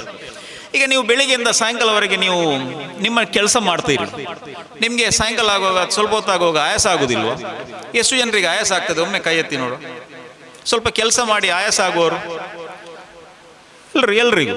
ಆ ಆಯಾಸ ಆದಾಗ ನೀವು ಏನು ಹೇಳ್ತೀರಿ? ನಿಮ್ಮ ಫ್ರೆಂಡ್ಸ್ ಅಥವಾ ನಿಮಗೆ ತುಂಬಾ ಟಯರ್ಡ್ ಆಯ್ತು ಅಂತ ನಾವು ಹೇಳುದಿಲ್ವಾ? ಹೇಳ್ತೇವೆ ಇಲ್ವಾ? ನೀವು ನಿಮ್ಮ ಮನೆಯವರಿಗೆ ಅಥವಾ ಫ್ರೆಂಡ್ಸ್ಗೆ ಹೇಳ್ಬೋದು, ತುಂಬಾ ಕೆಲಸ ಆಯ್ತು, ತುಂಬಾ ಟಯರ್ಡ್ ಆಯ್ತು ನನಗೆ. ಆಗ ನಮ್ಮ ಮನಸ್ಸು ಏನು ಹೇಳ್ತದೆ? ಹೌದು. ಆಗ ಏನಾಗ್ತದೆ? ಇನ್ನೂ ಜಾಸ್ತಿ ಟಯರ್ಡ್ನೆಸ್, ಇನ್ನೂ ಜಾಸ್ತಿ ಆಯಾಸ ಆಗ್ತದೆ. ಅದು ನಮ್ಮ ಮೈಂಡ್, ಬ್ರೈನ್ ಇದೆಲ್ಲ ಕನೆಕ್ಟೆಡ್. ಇದು ತುಂಬಾ ಆಕ್ಟಿವಿಟೀಸ್ ಇದೆ, ನಾವು ಆಕ್ಟಿವಿಟಿ ಮಾಡಿ ತೋರಿಸ್ತೇವೆ. ಈಗ ನೀವು ಕೆಲವೊಮ್ಮೆ ನೀವು ಯಾರತ್ರಾದ್ರೂ ಕೇಳಿದ್ರೆ ಹೇಗಿದ್ದೀರಿ? ಏನು ಕೂಡುದಿಲ್ಲ, ಏನು ಸುಖವೇ ಇಲ್ಲ ನನಗೆ, ಆ ರೋಗ ಇದೆ, ಈ ರೋಗ ಇದೆ, ಇದ್ದ ರೋಗ ಎಲ್ಲ ಹೇಳ್ತಾರೆ. ಸಬ್ ಕಾನ್ಷಿಯಸ್ ಮೈಂಡ್ ಹೇಳ್ತದೆ ಹೌದು, ಸರಿಯಾಗಲಿಕ್ಕೆ ಸಾಧ್ಯವಿಲ್ಲ. ಮದ್ದಲ್ಲಿ ಸಾಧ್ಯ ಆಗುದಲ್ಲ, ಮನಸ್ಥಿತಿ ಚೇಂಜ್ ಆಗುತ್ತೆ. ಅದನ್ನೇ ನೀವು ಕೆಲವರ ಹತ್ರ ನೀವು ಕೇಳ್ಬೋದು, ಏನು ತುಂಬಾ ಬೇಸರದಲ್ಲಿದೆಯಲ್ಲ ನೀನು ಇವತ್ತು? ಹೌದು, ತುಂಬಾ ಬೇಸರ. ಅಷ್ಟು ಸಾಕು, ಅವನ ಮನಸ್ಸು ಹೇಳ್ತದೆ ಹೌದು, ಇನ್ನೂ ಜಾಸ್ತಿ ಬೇಸರಕ್ಕೆ ಕೊಂಡು ಹೋಗ್ತದೆ.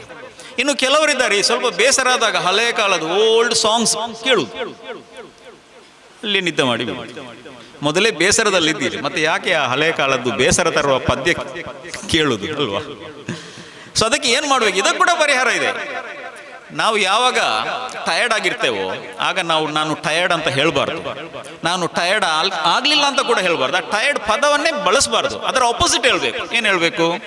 I am active, I am energetic. ಆಗ ನಮ್ಮ ಮನಸ್ಸು ಹೇಳುದು ಹೌದು ಅಂತಲೇ. ಆಗಲೇ ನಮ್ಮ ಮನಸ್ಸು ಪರಿವರ್ತನೆ ಆಗ್ಲಿಕ್ಕೆ ಸ್ಟಾರ್ಟ್ ಆಗ್ತದೆ.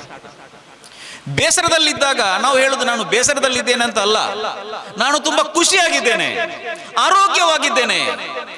ಇದನ್ನು ಹೇಳಿ ನೀವು ಪ್ರಾಕ್ಟೀಸ್ ಮಾಡಿ ನೋಡಿ ಅಂತ, ಹೇಗೆ ಆಗ್ತದೆ ಅಂತ. ಯಾವ ಮದ್ದು ಕೂಡ ಅಷ್ಟು ಸುಲಭದಲ್ಲಿ ಬೇಕಾಗಿರುವುದಿಲ್ಲ. ವಿದ್ಯಾರ್ಥಿಗಳು ಹೆಚ್ಚಾಗಿ ನೀವು ಕೇಳುವಾಗ ಅವರಿಗೆ ಯಾವ ಸಬ್ಜೆಕ್ಟ್ ಕಷ್ಟ ಆಗುದು? ಯಾವುದು? Which is the most difficult subject for students? Mathematics. ನನ್ ಕೂಡ ಹಾಗೆ ಆಗಿತ್ತು. 30 ಮಾರ್ಕ್ ಸಿಕ್ಕಿ PUC ಯಲ್ಲಿ ಪಾಸ್ ಆದವ. ಡಿಗ್ರಿಯಲ್ಲಿ ನಾನು ಫೇಲ್ ಆಗಿದ್ದೆ ಮ್ಯಾಥ್ಸ್ ಅಲ್ಲಿ. ಈಗ ನಾನು ಕಲಿಸೋದು ಯಾವ ಸಬ್ಜೆಕ್ಟ್ ಗೊತ್ತಾ? ಮ್ಯಾಥಮೆಟಿಕ್ಸ್. ರಿಸಲ್ಟ್ ಎಷ್ಟು ಗೊತ್ತಾ? 95-98% ಮ್ಯಾಥಮೆಟಿಕ್ಸ್ ಅಲ್ಲಿ ನಾನು ಕಲಿಸುವುದು ಡಿಗ್ರಿ ಲೆವೆಲ್ ಅಲ್ಲಿ. ಅಲ್ಲಿ ಬರುವ ಮಕ್ಕಳು ಸೈನ್ಸ್ ಮಕ್ಕಳಲ್ಲ ನಾನು ಕಲಿಸುದು, ಸೈನ್ಸ್ ಸ್ವಲ್ಪ ಇದ್ದಾರೆ. ನಾನು ಕಲಿಸುದು BCA ಮಕ್ಕಳಿಗೆ. ನಾನು ಮ್ಯಾಥಮೆಟಿಕ್ಸ್ ಕಲಿಸುವಾಗ ಮೊದಲು 55% ಎಲ್ಲ ಬರ್ತಾ ಇತ್ತು. ಸೊ ಒಬ್ರು ಬಂದ್ರು, ಅರ್ಧದಲ್ಲಿ ಬಿಟ್ಟು ಹೋದ್ರು, ಅಲ್ಲಿ ಬೇರೆ ಯಾರು ಇರಲಿಲ್ಲ. ನಾನು ಮ್ಯಾಥ್ಸ್ ಕಲಿಸ್ಲಿಕ್ಕೆ ಸ್ಟಾರ್ಟ್ ಮಾಡಿದೆ. ನಾನು ಹೋಗಿ ಫಸ್ಟಿಗೆ ಅವರಿಗೆ ಕ್ಲಾಸ್ ಹೇಳಿದ್ದು ಇಷ್ಟೇ, ನನ್ಗೆ ಗೊತ್ತು ಎಷ್ಟು ಕಷ್ಟ ಅಂತ, ಯಾಕಂದ್ರೆ ನಾನು ಅದು ಅನುಭವಿಸಿ ಬಂದವಲ್ವಾ. ಅವರಿಗೆ ಹೇಳಿದ್ದು one of the easiest subject in the world is mathematics ಅಂತ. ಎಲ್ಲ ಮುಖ ನೋಡಿದ್ರು, ಅವರನ್ನು ಬರೆಸಿದೆ ಬುಕ್ಕಲ್ಲಿ. Mathematics is very easy, I love mathematics, I enjoy learning mathematics. ಇದನ್ನು ಬರೆಸಿದ್ರು 25 ಸಲ. ಸ್ಲೋಲಿ ಚೇಂಜ್ ಆಗಿ ಆಗಿ ಆಗಿ ಆಗಿ ಎಲ್ಲರೂ ಪಾಸ್ ಆದ್ರು. So it is the mind set that matters. ಕೆಲವೊಮ್ಮೆ ಈಗ IAS IPS ಎಲ್ಲ ಹೇಳುವಾಗ ನಾವು ಹೇಳ್ತಾರೆ, ಯಾರಿಗೆ ಅದು ಪೇಷನ್ಸ್ ಉಂಟು, ಎಷ್ಟು ಎಕ್ಸಾಮ್ ಬರೀಬೇಕು? ಯಾಕೆಂದ್ರೆ ಕೆಲವರು ಅವ್ರ ಹತ್ರ ಬ್ರ್ಯಾಂಡ್ ಮಾಡಿ ಇಟ್ಟಿದ್ದಾರೆ, ಇದು ತುಂಬಾ ಕಷ್ಟ ಅಂತ. ಅದಕ್ಕಾಗಿ ಈ ಕರ್ನಾಟಕ, ದಕ್ಷಿಣ ಕನ್ನಡ ಇಲ್ಲಿಂದಲ್ಲ IAS ಸಿವಿಲ್ ಸರ್ವಿಸಸ್ಗೆ ಹೋಗೋರು ತುಂಬ ಕಡಿಮೆ. ನಾರ್ತ್ ಇಂಡಿಯಾದಲ್ಲಿ ಹೋಗಿ ನೋಡಿ ಅಂತ. ಎಷ್ಟು ಜನ ಇಲ್ಲಿ ಬರುವ ಹೆಚ್ಚಿನವರಲ್ಲ ಇಲ್ಲಿಯವರಲ್ಲ, ಇವರೆಲ್ಲ ನಾರ್ತ್, ಬಿಹಾರ್, ಉತ್ತರ ಪ್ರದೇಶ, ಅಲ್ಲಿ ಚಿಕ್ಕಂದ್ರವಾಗಲೇ ಅದರದೊಂದು ಟ್ರೆಂಡ್ ಇದೆ. ಇಲ್ಲಿ ಹೇಗೆ ಮೆಡಿಸಿನ್ ಇಂಜಿನಿಯರಿಂಗ್ ಅಂತ ಉಂಟು, ಅಲ್ಲಿ ಹಾಗೆಲ್ಲ. ಅಲ್ಲಿ ಎಲ್ಲ ಒಂದು ಮನೆಯಲ್ಲಿ ಒಂದು IAS officer, IPS officer, IFS ಹೀಗೆ ಇರ್ತಾರೆ. ಅದನ್ನು ನಾವು ಬೆಳೆಸಬೇಕು. ಹೇಗೆ ಬೆಳೆಸಬೇಕು? ಡಿಗ್ರಿ ಆದ ನಂತರ ನೀನು IAS ಮಾಡು ಅಂತ ಹೇಳುವುದಲ್ಲ. ಅವರು ಒಂದು 7th ಸ್ಟ್ಯಾಂಡರ್ಡ್ 8th ಸ್ಟ್ಯಾಂಡರ್ಡ್ ಅಲ್ಲಿ ಇರುವಾಗಲೇ ಅವರಿಗೆ ಆ ಸಿವಿಲ್ ಸರ್ವಿಸಸ್ ಒಂದು ಜ್ಞಾನ ನಾವು ಕೊಡಬೇಕು. ಅವರನ್ನು DC ಆಫೀಸಿಗೆ ಕರ್ಕೊಂಡು ಹೋಗ್ಬೇಕು, ಕಮಿಷನರ್ ಆಫೀಸ್ ಕರ್ಕೊಂಡು ಹೋಗ್ಬೇಕು. ನೋಡಿ ಇದು ಹೀಗೆ ಆದ್ರೆ ಹೀಗೆ, ಆ ಒಂದು ಚಿಕ್ಕ ಲೆವೆಲಿಂದಲೇ ಅದಕ್ಕೆ ಒಂದು ನಾನು ಕೂಡ ಒಂದು IAS IPS ಆಗ್ಬೇಕು. ಅವರಿಗೆ ಇಂಟ್ರೆಸ್ಟ್ ಇದ್ರೆ ಅವರ ಹೆಸರನ್ನ IAS ಅಂತ ಈಗಲೇ ಬರೆಸಬೇಕು. ನನಗೂ ಕೂಡ ಹಾಗೆ ಆಗಿತ್ತು. 3 ಸಲ PhD ಮಾಡ್ಲಿಕ್ಕೆ ಹೊರಟು ಫಿಸಿಕ್ಸ್ ಅಲ್ಲಿ, ಆಗ್ಲಿಲ್ಲ, ಬಿಟ್ಟೆ. ಮತ್ತೆ ಗೊತ್ತಾಯ್ತು ಇದು ನನಗೆ ಇಡಿಸುವುದಿಲ್ಲ. ಸೈಕಾಲಜಿಗೆ ಶಿಫ್ಟ್ ಆದೆ. ಒಂದೇ ಅಟೆಂಪ್ಟ್ ಅಲ್ಲಿ ಆಯ್ತು. ಅದರ ಮೊದಲೇ ನಾನು ಬರೆದಿದ್ದೆ ನನ್ನ ಹೆಸರನ್ನ ಕೆಳಗೆ ಮುಂದೆ ಡಾಕ್ಟರ್ ಅಂತ. ಮತ್ತೆ ತುಂಬ ಸುಲಭದಲ್ಲಾಯ್ತು, ಯಾಕೆಂದ್ರೆ ಮೈಂಡ್ ಸೆಟ್ ಚೇಂಜ್ ಆಯ್ತು. ನೋಡಿ, ಸೊ ಫಸ್ಟಿಗೆ ನಾವು ಚೇಂಜ್ ಮಾಡಬೇಕಾದದ್ದು ಮಕ್ಕಳ ಮೈಂಡ್ ಸೆಟ್. ಇದು ನಿನ್ನಿಂದ ಸಾಧ್ಯ ಉಂಟು, ಖಂಡಿತ ಸಾಧ್ಯ ಅಂತ. ಅದಕ್ಕೆ ನಾನು ನನ್ನೆಲ್ಲ ಟೀಚರ್ಸಿಗೆ ಹೇಳೋದು, ಯಾವ ಸಬ್ಜೆಕ್ಟು ಕಷ್ಟ ಅಂತ ನೀವು ಬ್ರ್ಯಾಂಡ್ ಮಾಡಬೇಡಿ. ಮಕ್ಕಳಿಗೆ ಗೊತ್ತಿಲ್ಲ, ನೀವು ಹೇಳಿದ್ರೆ ಮಾತ್ರ. ಕೆಲವು ಟೀಚರ್ಸ್ ಏನು ಮಾಡ್ತಾರೆ, ನಾನೀಗ ಹೇಳಿಕೊಡೋದು ತುಂಬಾ ಕಷ್ಟದ ವಿಷಯ, ಸರಿಯಾಗಿ ಕೇಳಿ ಅಂತ ಹೇಳ್ತಾರೆ. ಮಕ್ಕಳೇನು ಕಷ್ಟದ ವಿಷಯ ನನಗೆ ಬೇಡ, ಯಾಕೆ ಬೇಕು? ನಾವು ರಿವರ್ಸ್ ಇನ್ಫ್ಯೂಷನ್ ಮಾಡಬೇಕು. ಓಕೆ, ಈಗ ನಾನು ಒಂದು ವಿಷಯ ಇಲ್ಲಿ ಹೇಳಬೇಕಾದದ್ದು, ನಾವು ಏನು ಹೇಳಿದ್ರು ನಮ್ಮ ಮನಸ್ಸೇನು ಹೇಳ್ತದೆ? ಮನಸ್ಸೇನು ಹೇಳ್ತದೆ? ಹೌದು, mind knows only to say yes. ಈಗ ಇಲ್ಲಿ ಪುನಃ ಈ ಒಂದು ಡ್ರಗ್ಸ್ನ ಅವಳಿ ಅಥವಾ ಸಿಗರೆಟ್ನ ಅವಳಿಗೆ ಬರುವ. 2 ಫ್ರೆಂಡ್ಸ್ ಒಟ್ಟಿಗೆ ಹೋಗ್ತಾ ಇದ್ರು. ಒಬ್ಬ ಚೈನ್ ಸ್ಮೋಕರ್, ಆಲ್ರೆಡಿ ಆಗಿಬಿಟ್ಟಿದ್ದಾನೆ. ಅವ ಇನ್ನೊಬ್ಬನಿಗೆ ಒಂದು ಸಿಗರೆಟ್ ಕೊಟ್ಟ. ಅವನಿಗೆ ಆಕ್ಚುಲಿ ಬೇಡ, ಆದ್ರೂ ಕ್ಲೋಸ್ ಫ್ರೆಂಡ್ ಕೊಡುವುದಲ್ಲ ಅಂತ ಹೇಳಿ ಫೋರ್ಸಿಬಲಿ ಸಿಗರೆಟ್ ಎಳ್ದ. ಹೇಗಿತ್ತು ಅಂತ ಕೇಳಿದ. ಆಕ್ಚುಲಿ ಅದು ತುಂಬಾ ಕಹಿ ಇರ್ತದಲ್ಲ, ಎಳ್ದವ್ರಿಗೆ ಗೊತ್ತಿರಬಹುದು ಹೇಗೆ ಇರ್ತದಂತ. ಆದ್ರೆ ಇವ ಏನು ಹೇಳಿದ? ಫ್ಯಾಂಟಾಸ್ಟಿಕ್ ಅಂತ ಹೇಳಿದ, ಭಾರಿ ಒಳ್ಳೇದಿದೆ ಅಂತ. ಅವನ ಮನಸ್ಸೇನು ಹೇಳಿತು? ಹೌದು, ಪುನಃ ಹೇಳಿ ಅಂತ ಹೇಳಿ. ಇನ್ನೊಮ್ಮೆ ಹೇಳುವ ಸ್ವಲ್ಪ ಚೇಂಜ್ ಆಗಿದೆ, ಟೇಸ್ಟ್ ಜಾಸ್ತಿ ಆಗ್ತಾ ಉಂಟು. ಇನ್ನೂ ಹೇಳಿದ್ದ, ಇನ್ನೂ ಜಾಸ್ತಿ ಟೇಸ್ಟ್ ಆಯಿತು. ಅವ ಫಸ್ಟಿಗೆ ಇದು ಏನು ಟೇಸ್ಟ್ ಇಲ್ಲ, ನಾನು ರಿಜೆಕ್ಟ್ ಮಾಡ್ತೇನೆ ಅಂತ ಹೇಳಿದ್ರೆ ಖಂಡಿತ ಅವ ಕಂಟಿನ್ಯೂ ಮಾಡುವ ಸನ್ನಿವೇಶ ಬರ್ತಾ ಇರಲಿಲ್ಲ. So this is how addictions are developed. ಅದರ ನೆಕ್ಸ್ಟ್ ನೀವು ಡ್ರಗ್ಸ್, ಇದೆಲ್ಲ ಹಾಗೆ. ಈಗ MDMA ಅಂತ ಒಂದಿದೆ, ಎಲ್ಲರೂ ಈಗ ಹೆಚ್ಚಿನವರು ಟೆಸ್ಟ್ ಮಾಡಿದ್ರೆ ಎಲ್ರಿಗೂ ಸಿಗ್ತದೆ. ಅಂದ್ರೆ ನಿಮ್ಗೆಲ್ಲ ಅಂದ್ರೆ ಆ ಒಂದು ಲೆವೆಲ್ನ ಕೆಲವು ಮಕ್ಕಳಿದ್ದಾರೆ. ಸೊ ಇದನ್ನು ನಾವು ಅವರಿಗೆ ಕನ್ವಿನ್ಸ್ ಮಾಡಬೇಕು. We should be proudly saying, ಈ ಮಂಗಳೂರನ್ನು ಒಂದು ನಶಾಮುಕ್ತ ಮಂಗಳೂರು, ಈ ಸೋಮೇಶ್ವರ ಏರಿಯಾವನ್ನು ನಶಾಮುಕ್ತ ಸೋಮೇಶ್ವರ ಅಂತ ಮಾಡಲು ಈ ಲೈಫ್ ಲೈನ್ ಫೌಂಡೇಶನ್ ಮೂಲಕ ಒಂದು ಉತ್ತಮ ಕೆಲಸ ಆಗಲಿ ಅಂತ ನಾನು ಹಾರೈಸ್ತೇನೆ. 2 ವಿಷಯ ನಾವು ಕರೆಕ್ಟ್ ಆಗಿ ಗಮನದಲ್ಲಿ ಇಟ್ಟುಕೊಂಡ್ರೆ, ಒಂದು ಎಜುಕೇಶನ್, ಇನ್ನೊಂದು ಈ ಡ್ರಗ್ಸ್. ಮೊಬೈಲ್ ಎಡಿಷನ್ಗೂ ಸರಿ ಮಾಡ್ಬೋದು, ಅದು ಸ್ವಲ್ಪ ಕೌನ್ಸಿಲಿಂಗ್ ಅಲ್ಲಿ ಸರಿ ಮಾಡ್ಬೋದು. ಈ ಡ್ರಗ್ಸ್ ಮತ್ತೆ ಈ ಎಜುಕೇಶನ್, ಇದರ ಒಂದು ಫೋಕಸ್ ಕರೆಕ್ಟ್ ನಾವು ಮಾಡಿದ್ರೆ ನಮಗೆ ಒಂದು ಉತ್ತಮವಾದ ಒಂದು ಸಮಾಜ ನಿರ್ಮಿಸಲು ಖಂಡಿತ ಸಾಧ್ಯ ಇದೆ. ಇಷ್ಟೊಂದು ಜನ ಈ ಒಂದು ಮೀಟಿಂಗ್ಗೆ ಸೇರ್ತಾರಂತ ಆದ್ರೆ ನಿಮ್ಗೆಲ್ರಿಗೂ ಈ ಸಮಾಜವನ್ನು ಪರಿವರ್ತನೆ ಮಾಡಲು ಖಂಡಿತ ಸಾಧ್ಯ.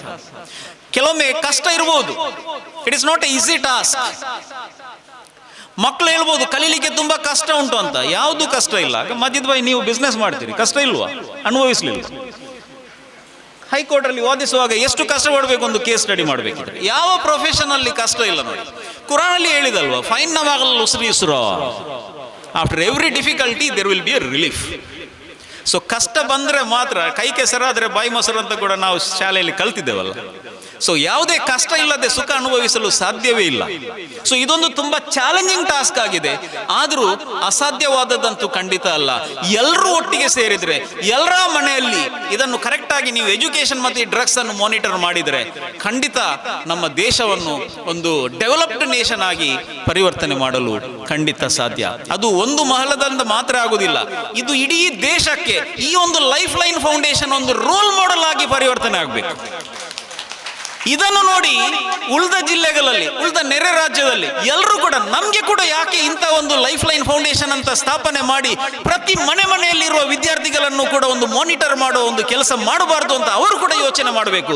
Only then this will have a real meaning. ಸಾಧ್ಯ ಇಲ್ವಾ ಸರ್ ಇದು? ಇಷ್ಟೆಲ್ಲ ಜನ ಇರುವಾಗ, ಇಷ್ಟೆಲ್ಲ ರಿಸೋರ್ಸಸ್ ಇದೆ, ಇಷ್ಟೆಲ್ಲ ಹಿರಿಯರಿದ್ದೀರಿ, ಖಂಡಿತ ಸಾಧ್ಯ ಇದೆ. ನಮ್ಮಿಂದ ಆಗಬೇಕಾದ ಏನು ಸಹಕಾರ ಕೂಡ ಯಾವತ್ತೂ ನಾವು ಇದ್ದೇವೆ. ಯಾವುದೇ ಕೇಳಲಿಕ್ಕೆ ಮುಜುಗರ ಪಡಬೇಡಿ. ನಮ್ಮಿಂದ ಆಗುವ ಸಾಧ್ಯತೆ ಏನೆಲ್ಲ ಉಂಟ, ನಮ್ಮ ಈ ಸಮಯದ ಒಂದು ಒತ್ತಡ ಕೂಡ ಇದೆ, ಆದರೂ ಕೂಡ ಯಾವತ್ತೂ ನಾವು ನಿಮ್ಮೊಟ್ಟಿಗೆ ಇದ್ದೇವೆ. ಇಂಥ ಒಂದು ಒಳ್ಳೆ ಕಾರ್ಯಕ್ರಮಕ್ಕೆ ನಮ್ಮ ಎಂಟೈರ್ ಟೀಮ್ ಕೂಡ ನಿಮ್ಮೊಟ್ಟಿಗೆ ಇರ್ತದೆ, ಯಾವುದೇ ಡೌಟ್ ಇಲ್ಲ ಅದರಲ್ಲಿ. ಯಾವುದೇ ಒಳ್ಳೆ ಸಮಾಜ ಒಂದು ಅಭಿವೃದ್ಧಿ ಆಗಲು ಒಂದು ಕಾರ್ಯಕ್ರಮ ಆಗಬೇಕಿದ್ರೆ ನಾವು ಯಾವತ್ತೂ ನಿಮ್ಮೊಟ್ಟಿಗೆ ಇದ್ದೇವೆ. ಹೇಳಿದ ಹಾಗೆ ಈ ಒಂದು ಲೈಫ್ ಲೈನ್ ಫೌಂಡೇಶನ್ನ ಮೂಲಕ ಒಂದು ಉತ್ತಮ ಸಾಮಾಜಿಕ ಒಂದು ಶೈಕ್ಷಣಿಕ ಒಂದು ಅಭಿವೃದ್ಧಿ ಆಗಲಿ, ಈ ಪ್ರದೇಶದಿಂದ ಅದು ಸ್ಟಾರ್ಟ್ ಆಗಲಿ. ಇದನ್ನು ನೋಡಿ ಉಳಿದವರು ಕೂಡ ನಿಮ್ಮ ಸಹಕಾರದೊಂದಿಗೆ, ನಿಮ್ಮ ಗೈಡೆನ್ಸ್ನೊಂದಿಗೆ ಇಂಥದೇ ಒಂದು ಲೈಫ್ ಲೈನ್ ಫೌಂಡೇಶನ್, ಹೆಸರು ಯಾವುದೇ ಇರಬಹುದು, ಆದರೆ ಧ್ಯೇಯ ಒಂದೇ ಆಗಿದೆ. ಸೊ ಇದು ಅಲ್ಲಾಹು ಖಂಡಿತ ಇದಕ್ಕೆ ಒಂದು ಪ್ರತಿಫಲ ಕೊಟ್ಟೇ ಅನ್ನೋಂಥ ನಮಗೆ ಒಂದು ವಿಶ್ವಾಸ ಕೂಡ ಇದೆ. ನಾವೆಲ್ಲರೂ ಅಲ್ಲಾಹಿನೊಂದಿಗೆ ದುವಾ ಮಾಡೋಣ.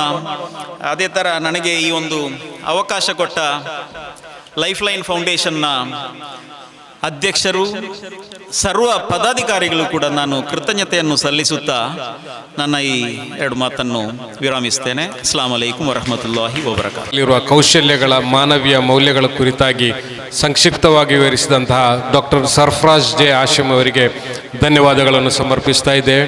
ನಮ್ಮೊಟ್ಟಿಗೆ ವಿಷಯಗಳನ್ನು ಹಂಚಿಕೊಳ್ಳಲಿರುವಂತಹ ಸಂಪನ್ಮೂಲ ವ್ಯಕ್ತಿಯ ಬಗ್ಗೆ ಪರಿಚಯ ನಮಗೆಲ್ಲರಿಗೂ ಇದೆ. ಅವರ ಬಗ್ಗೆ ಪರಿಚಯದ ಅಗತ್ಯ ಇರುವುದಿಲ್ಲ ಅಂತೇಳಿ ಕಾಣುತ್ತೆ. ಆದರೆ ಬೆಂಗಳೂರಿನಲ್ಲಿರಬೇಕಿದ್ರೆ ಅವರ ಅಗತ್ಯತೆಯ ಬಗ್ಗೆ ತಿಳ್ಕೊಳ್ಬೇಕಿದ್ರೆ ಅವರ ಆಫೀಸಲ್ಲಿ, ಅವರ ಕಚೇರಿಯಲ್ಲಿ, ಹೊರಗಡೆ ಇರುವಂತಹ ರಾಜಕೀಯ ನಾಯಕರು, ಧಾರ್ಮಿಕ ನಾಯಕರು ಅವರ ಕಾಯುವಿಕೆ ನೋಡಿದಾಗ ನಮ್ಮ ಊರಿನವರ ಮಟ್ಟಿಗೆ ಯಾವಾಗಲೂ ಲಭ್ಯವಾಗಿರುವಂತಹ ವ್ಯಕ್ತಿ ಹೈಕೋರ್ಟ್, ಕರ್ನಾಟಕ ಹೈಕೋರ್ಟ್ ಇದರ ವಕೀಲರಾಗಿರುವಂತಹ ಅಡ್ವೊಕೇಟ್ ಮುಜಫರ್ ಅಹಮದ್ ಇವರನ್ನು ವಿಷಯ ಹಂಚಿಕೊಳ್ಳಲು ಪೋಡಿಯಂಗೆ ಆಹ್ವಾನಿಸ್ತಾ ಇದ್ದೆ. ಅಸ್ಸಲಾಮು ಅಲೈಕುಂ ರಹಮತುಲ್ಲಾಹಿ ವಬರಕಾತು. ಬಿಸ್ಮಿಲ್ಲಾಹಿರ್ ರಹ್ಮಾನಿರ್ ರಹೀಮ್. ಅಸ್ಸಲಾತು ವಸ್ಸಲಾಮ್ ಅಲಾ റസൂലുൽ കരീം. എല്ലാ ആൾക്കാർ നാട്ടുകാരെ നോക്കുമ്പോൾ കൂടെ എന്ത് മുണ്ടോണമെന്നാണ് എനിക്ക് ഇതൊരു വക മുജുഗറ എന്ന ഒരു പരിസ്ഥിതി.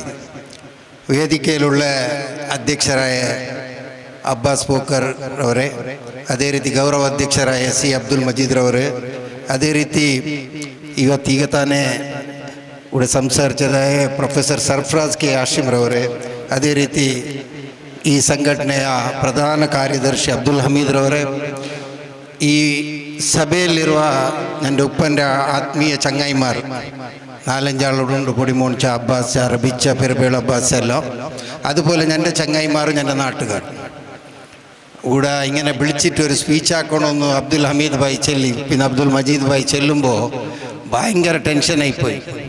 വേദിക്ക് കുറേ കിട്ടുന്നു, ബിസിയം പറയുന്നു, അവിടെ എല്ലാം ഞങ്ങൾ നിർത്തിയിട്ട് സ്പീച്ചും ആക്കുന്നു, ക്ലാപ്പും കിട്ടുന്നു, ഷബാസ്ഗിരിയും കിട്ടുന്നു. പക്ഷെ നാട്ടുകാരെ നടുവിൽ നാട്ടുകാർ ഞങ്ങളെ റെക്കഗ്നൈസ് ആക്കിയിട്ട് ഞങ്ങളിടത്ത് ഞങ്ങൾക്ക് വന്നിട്ട് മുണ്ടണമെന്ന് ചെല്ലും തന്നെ എന്നെ സംബന്ധിച്ചിടത്തോളം ഏറ്റവും വലിയ ബിരുദ് ഞങ്ങൾക്കിത്. അൽഹംദുലില്ലാഹ്. ഇതിനെക്കാണ് വലിയൊരു സന്മാനം ആർക്കും കിട്ടുകയില്ല എന്ന് ഞാൻ കരുതുന്നു. ഞങ്ങൾക്ക് ഉച്ചില ആയിട്ടുള്ള സംബന്ധം 15 വയസ്സിൽ തുടങ്ങും. ആ 15 വയസ്സിൽ തുടങ്ങിയ സംബന്ധത്തിൽ ഞാൻ ദീന് പഠിച്ചത് ഉച്ചിലത്ത്, ദുനിയാവും പഠിച്ചത് ഉച്ചിലത്ത്, സമാജം പഠിച്ചത് ഉച്ചിലത്ത്, രാജകീയം പഠിച്ചത് ഉച്ചിലത്ത്. അൽഹംദുലില്ലാഹ്. ആ ഓർമ്മക്കായിട്ട് എൻ്റെ ഉപ്പ മംഗലാപുരത്ത് ബന്ദറിൻ്റെ ആളും ഉമ്മ മഞ്ചേശ്വരത്തെ ആളായെങ്കിൽ ആര് കേട്ടെങ്കിൽ ഞാൻ ചെന്ന് ഞാൻ ഉച്ചിലത്തെ ആളെന്ന് അതിൽ ഞങ്ങൾക്കൊരു സന്തോഷമുണ്ട്. അതിൽ കാരണം നിങ്ങൾ എല്ലാവരും ഞങ്ങൾക്കെല്ലാം പഠിപ്പിച്ചിട്ട് ഇന്ന് വക്കീലായിട്ട് ഹൈക്കോർട്ടിൽ പോയിട്ട് നിന്നിട്ട് വാദിക്കണമെങ്കിലും ഈ സ്റ്റേജിലിരുന്നിട്ട് പ്രസംഗിക്കണമെങ്കിലും പരോക്ഷമായിട്ടുള്ള കാരണം അത് എൻ്റെ നാട്ടുകാരെന്ന് കൽബിൽ ഞാൻ വിചാരിച്ചിട്ട് നിങ്ങളിൽ ചെല്ലുകൊണ്ടുള്ളത്. ഇന്നത്തെ ടോപ്പിക് എന്ന് വെച്ചില്ലെങ്കിൽ എൻ്റെ ഇതിലൂടെ ചിലർ എഡ്യൂക്കേഷനെ പറ്റി മുണ്ടണോ, ഐക്യത്തിനെ പറ്റി മുണ്ടണോ, അതുപോലെ തന്നെ സാമാജിക ഇഷ്യൂസിനെ പറ്റി മുണ്ടണം ചിലർ. ഞാൻ ചെല്ലുന്നെങ്കിൽ ഏറ്റവും നല്ല സകാരാത്മകമായ വിഷയം ഈ നാട്ടിലെന്നുണ്ട്. ഈ നാട്ടുകാർ ഓടുന്ന് പഠിക്കണമെന്നെന്തില്ല. ഞാൻ മനസ്സിലാക്കിയെടുത്തോളം ഒരു വിദ്യാഭ്യാസം ഇല്ലാതെ ഒരു കാലത്തെ ആൾക്കാർ ഈ നാട്ടിൽ കഴിഞ്ഞു പോയിനാർ. അവർ ഈ നാട്ടിൽ നിന്ന് കഴിഞ്ഞിട്ട് പോകുമ്പോൾ ഏറ്റവും നല്ല പള്ളിയും മദ്രസവും ഇവിടെ ഉണ്ടാക്കിയിട്ട് ഞങ്ങൾക്ക് തന്നിട്ട് പോയി. അൽഹംദുലില്ലാഹ്. അതിന് ശേഷം 2 ഇൻസ്റ്റിറ്റ്യൂഷൻ ഈ നാട്ടിൽ ഇപ്പോൾ നടന്നുകൊണ്ടുണ്ട്. 90s 80s തുടങ്ങിയത്. ഒന്ന് ഫല എഡ്യൂക്കേഷൻ സൊസൈറ്റി, ഒന്ന് റഹ്മാനിയ. ഫലായിൽ നയിച്ച ആൾക്കാരോട് ഉണ്ട് ഒരു 65 ഇയേഴ്സ് മീത്തൻ്റെ ഏജിൻ്റെ ആൾക്കാർ, പരോക്ഷമായിട്ട് പ്രത്യക്ഷമായിട്ട് സഹകരിച്ച ആൾക്കാരുണ്ട്. അതേപോലെ റഹ്മാനിയൊക്കെ നയിച്ച GI സലാം, അങ്ങനത്തെ എൻ്റെ ചങ്ങായിമാർക്ക് ഒരാളുണ്ട്. ഇപ്പം അതിനെ നടപ്പിക്കുന്ന ആൾക്കാരുണ്ട്. സോ എഡ്യൂക്കേഷൻ ഉച്ചിലത്തെ സംബന്ധിച്ചിടത്തോളം പുതിയ വിഷയമൊന്നുമല്ല. ഇന്ന് ഞങ്ങൾക്ക് ഈ എഡ്യൂക്കേഷനിൽ എന്താക്കം ഉണ്ടെന്നെങ്കിൽ, ലൈഫ് ലൈനിക്ക് എന്താക്കാൻ ചെല്ലെങ്കിൽ, ഇന്ന് മുന്നേ എഡ്യൂക്കേഷണൽ ഇൻസ്റ്റിറ്റ്യൂഷൻ അതിനെ ഒരാളെ 2 ആളെ അല്ലെങ്കിൽ ഒരു 10 ആളെ പ്രയത്നം കൊണ്ട് അവരാക്കി. പക്ഷെ അതെല്ലാം ഇൻഡിവിജ്വലായിട്ട് ആക്കിയാരവർ. ഞങ്ങൾ ഇന്ന് സംഘടിതരായിട്ടുള്ളവിടെ സംഘടനാക്കിയിട്ട് എല്ലാവരും സംഘടിതമായിട്ടുള്ളത് കൊണ്ട്, കളക്റ്റീവായിട്ടുള്ളത് കൊണ്ട് അവർ ഒറ്റൊറ്റക്കാക്കിയതിനെ കാണാൻ 10 ടൈംസ് ജാസ്തി ഞങ്ങൾക്ക് ഇൻസ്റ്റിറ്റ്യൂഷനും ആക്കാം, ഈ നാട്ടിൻ്റെ അഭിവൃദ്ധിയും ആക്കാം എന്നുള്ള ഒരു കോൺഫിഡൻസ് ഇന്ന് ഞങ്ങൾക്ക് ഈ സഭ നോക്കുമ്പോൾ വരുന്നു. ഈ കാര്യക്രമത്തിന് ഞാൻ മുണ്ടും നിർത്താമെന്നില്ല. ഈ കാര്യക്രമത്തിൽ 50 ഇയേഴ്സ് എബോവ് ചെല്ലിയാൽ എനിക്ക് അപ്പോൾ അവിടുന്ന് പിന്നെ എനിക്ക് ഒരു വക എന്ത് ഇത് 50 ഇയേഴ്സ് ആകാം. ബട്ട് ഇത് കറക്റ്റ്, ഇതാണ് കറക്റ്റായിട്ട്. ഇതേ നാട്ടിൽ മരിച്ചുപോയ മറുഹും കുഞ്ച വരുന്നതിൽ മുണ്ടുമ്പോൾ ചെല്ലിട്ടുണ്ടായി. 40 കൊല്ലത്തിന് 63 വർഷമുള്ള ജീവിതമാണ് ഏറ്റവും നല്ല ജീവിതം. അള്ളാഹു അയാൾക്ക് മഗ്ഫിറത്താക്കട്ടെ. ഞാൻ അത് ഇന്നും ഓർമ്മ വെച്ച്. നുബൂവത്ത് കിട്ടിയ 40ാമത്തെ വയസ്സും വഫാത്തായ 63ാമത്തെ വയസ്സുമാണ് ഏറ്റവും നല്ല വയസ്സെന്ന് അന്ന് അയാൾ ചെല്ലതി. ഞാൻ ഈ ഇവിടെ വരുന്നതിന് മുന്നേ ഗൂഗിളാക്കിയിട്ടും ചാറ്റ് ജിപിടിയിലും എല്ലാം സെർച്ചാക്കി നോക്കിയ സയൻറ്റിഫിക്കായിട്ട്, ധാർമ്മികമായിട്ട് അതിലേക്ക് എന്തുണ്ടെന്ന് പറയുന്നത്ര വലിയ ഞാൻ ആളല്ല. സയൻറ്റിഫിക്കായിട്ട് 40 ആണ്ട് കഴിഞ്ഞപ്പോഴത്തെ ഒരു മുസ്സദ്യാണ്, ഒരു സമാധാനക്കാരാണ്, ഒരു ജവാബ്ദാരിയുള്ളവനാണ്. അപ്പം ശരിയായ ഒരു തീരുമാനമാണ് ഈ സംഘടനക്കാരെടുത്തത്. അൽഹംദുലില്ലാഹ് അതിലൊക്കെ ആർക്കും എന്തോ ഒരു നക്കാരാത്മക വിഷയം ചെല്ലേണ്ട ആവശ്യമില്ല. അൽഹംദുലില്ലാഹ് അവർ കൂടിയാൽ 50 കൊല്ലം ഈ നാട്ടിലെന്ന് ഇപ്പം ഞങ്ങൾ നോക്കാം. ജീവിതം എന്തെന്ന് പഠിക്കാൻ ഈ നാട്ടിലേ ഉണ്ട്. 3 ടൈപ്പിൻ്റെ ആൾക്കാർ ഈ നാട്ടിലേ ഉള്ളത്. 50 വയസ്സ് കഴിഞ്ഞിട്ട് ലൈഫിൽ സെറ്റിലായവരുള്ളവരുടെ, 50 വയസ്സ് കഴിഞ്ഞിട്ട് ലൈഫിൽ സ്ട്രഗിളായിട്ട് സെറ്റിലാവാൻ ട്രൈ ആക്കുന്നവർ, 50 വയസ്സ് കഴിഞ്ഞിട്ട് എന്തും ആക്കാത്ത ആളുമുണ്ട്. എല്ലാം അള്ളാഹിൻ്റെ വിധിയാണ്. അപ്പോൾ ആ പാഠം ഞങ്ങൾക്ക് കൂടുന്നേ കിട്ടും. അതിലേക്കും ഞങ്ങൾക്ക് പുറത്തു പോകേണ്ടതായ എന്തോ ഒരു ആവശ്യമില്ല. ഇനിയിപ്പോൾ ഞങ്ങളെ സർഫ്രാസ് പ്രിൻസിപ്പൽ കുറേ വിഷയം ഇവിടെ ചെല്ലും. അതായത് എഡ്യൂക്കേഷന് ഞങ്ങൾ നിലക്ക് ഞങ്ങൾ എന്താക്കണം, ലൈഫ് ലൈൻ സംസ്ഥ എഡ്യൂക്കേഷന് വേണ്ടി എന്താക്കണം എന്നുള്ള കാര്യത്തിൽ എന്തെല്ലാം ആക്കണമെന്ന് അയാൾ ചെല്ലി. പക്ഷെ അത് എങ്ങനെ ആക്കണം ഞങ്ങൾ ഇവിടെ തീരും. ഈ സംഘടന അതിലേക്കുള്ളൊരു പ്രോഗ്രാം ആക്കണം. ആ പ്രോഗ്രാം ആക്കണമെങ്കിൽ അതിലൊക്കെ ആയിട്ട് ഇപ്പം എക്സ്പെർട്ടൈസ് ആൾക്കാരുണ്ട്. സർഫ്രാസ് പ്രിൻസിപ്പാലിൻ്റെ പോലത്തെ എക്സ്പെർട്ടൈസ് ആൾക്കാരുണ്ട്. ഞമ്മക്ക് അതിലേക്ക് പിന്നെ കുറേ പണിയെടുക്കാനുണ്ട്. ഇപ്പം ഞാൻ ചെന്ന് എന്ത് ചെയ്യില്ലെങ്കിൽ നമ്മൾ എഡ്യൂക്കേഷനായിട്ട് പണിയെടുക്കുമ്പോൾ ഞങ്ങൾ 2 പള്ളി ഞങ്ങളിലുണ്ട്. ഞങ്ങളിൽ ഈ ഇൻഫ്രാസ്ട്രക്ചേഴ്സ് ഉണ്ട്, എല്ലാം ഉണ്ട്. ഒരു കമ്പ്യൂട്ടർ, ഒരു കോർഡിനേറ്ററിനെ വെച്ചിട്ട് ഫസ്റ്റ് ഈ നാട്ടിലൊരു സർവേ ആക്കേണ്ട ആവശ്യമുണ്ട്. എത്ര പുരമുണ്ട്, ആ പുരയിൽ എത്ര വിദ്യാർത്ഥികളുള്ളവർ, എത്ര ഡ്രോപ്പ് ഔട്ട്സ് ഉണ്ട്, എത്ര ആൾ ഗൾഫിലുണ്ട്, എത്ര ആൾ ലോക്കൽ കൂടെ പണിയെടുത്തുണ്ടെന്നുള്ളൊരു സർവേ എടുത്തെങ്കിൽ ഈ നാട്ടിൻ്റെ അഭിവൃദ്ധിക്ക്, ലൈഫ് ലൈനിക്ക് വലിയൊരു കൊടുക്കാൻ സാധ്യമാവും. ഇല്ലെങ്കിൽ ഞങ്ങൾക്ക് കുറത്തുണ്ട്, അതിനെ കണ്ടുപിടിക്കും കഷ്ടം. സോ എഡ്യൂക്കേഷൻ ആയെങ്കിൽ അഭിവൃദ്ധി ആക്കണമെങ്കിൽ ഞങ്ങളിൽ ഒരു സർവേ ആവണം. അതിലേക്ക് ഞങ്ങൾ പള്ളി അല്ലെങ്കിൽ മദ്രസത്തിൻ്റെ ഒരു റൂമിൽ ഒരു കമ്പ്യൂട്ടർ വെച്ചിട്ട് ഒരു എക്സ്പെർട്ടിനോട് ഇരുത്തിയിട്ട് ഈ എല്ലാ സ്റ്റാറ്റിസ്റ്റിക്സ് ഒരു 5 ആൾ ഒരു 3 മേനത്തായെങ്കിൽ ഉച്ചിലെ ചുറ്റുപാട് 407 ജുമാ മസീദിൻ്റെ ചുറ്റുപാടിലുള്ള എല്ലാ ആൾക്കാരെ പറഞ്ഞ A to Z നമുക്ക് അറിയുന്നു. പിന്നെ നമുക്ക് തേടേണ്ട ആവശ്യം. ഇത് ഏറ്റവും ഈസിയാണ്. പുത്തൂർ കമ്മ്യൂണിറ്റി സെൻറ്റർ നിങ്ങൾ കേട്ടിരിക്കുവാർ. ഇതേപോലെ തുടങ്ങിയത് ഒരു വലിയ മരമായിട്ട് വളർന്ന് അതിൻ്റെ അണ്ടറിൽ ഇപ്പോൾ കണക്കില്ലാത്ത ഡോക്ടർമാരും എഞ്ചിനീയറും ലോയേഴ്സും പഠിച്ചുകൊണ്ടുള്ളത്. ഇത് പോയിന്റ് നമ്പർ 2 എന്ത് ചെയ്യില്ലെങ്കിൽ എല്ലാവരും പഠിക്കായിട്ട് അയക്കുന്നു മക്കളെ. ഇപ്പം ആരും പഠിക്കാത്തവരില്ല. ഞങ്ങൾ പഠിക്കുന്ന കാലത്ത് എൻ്റെ ഒക്കെ ഒരു 3 ആൾ ബസ് കയറി ഉണ്ടായി കോളേജിൽ പോകാൻ. പക്ഷേ ഇന്ന് അങ്ങനെയല്ല. അൽഹംദുലില്ലാഹ് പ്രതി പേരിലും എഞ്ചിനീയേഴ്സും ഡോക്ടേഴ്സും ഗ്രാജുവേറ്റ്സും എല്ലാം ഉണ്ട്. പക്ഷെ ഇന്ന് നമുക്കറിയേണ്ടത് അല്ലെങ്കിൽ ഇതിനെ എന്നെക്കാണ് നല്ല നിലക്ക് സർഫ്രാസ് സാർ ചെല്ലട്ടി അത് എന്തും ചെല്ലി എന്ത് പഠിക്കണം. ഞാൻ ഇന്നലെ ഒരു മീറ്റിങ്ങിൽ ഇരുന്നിട്ടുണ്ടായി. അവിടെ ഒരു കിടാവ് 18 ലക്ഷം റുപ്യ കൊടുത്തിട്ട് OT assistant, operation theatre assistant പഠിച്ചിന്. എത്ര 18 lakhs റുപ്യ കൊടുത്തിട്ട് ഒരു പെണ്ണ് മുസ്ലിം കിടാവ് മിഡിൽ ക്ലാസിൻ്റെ ഓപ്പറേഷൻ തിയേറ്ററിൽ അസിസ്റ്റന്റ് എന്നിട്ട് ഒരു ജോബ്. ഞാൻ കേൾക്കുന്നത് ഈ ജോബിൽ എത്ര ശമ്പളം കിട്ടും? ഈ ജോബിലുള്ള ഒരുത്തി 24 മണിക്കൂർ ഓപ്പറേഷൻ തിയേറ്ററിനുള്ളിൽ ഉണ്ടെങ്കിൽ അവളെ ജീവിതം എന്താവും? ഇത് എന്തുകൊണ്ട് ഇങ്ങനെ ആണെന്ന് ചെല്ലെങ്കിൽ ഞങ്ങൾ ഏത് പഠിക്കണു, എങ്ങനെ പഠിക്കണു, ഏതിൽ സ്കോപ്പുണ്ടു എന്ന് പറയുന്ന ആളും ഇല്ല, അതിനറിയുന്ന ആളും ഇല്ല.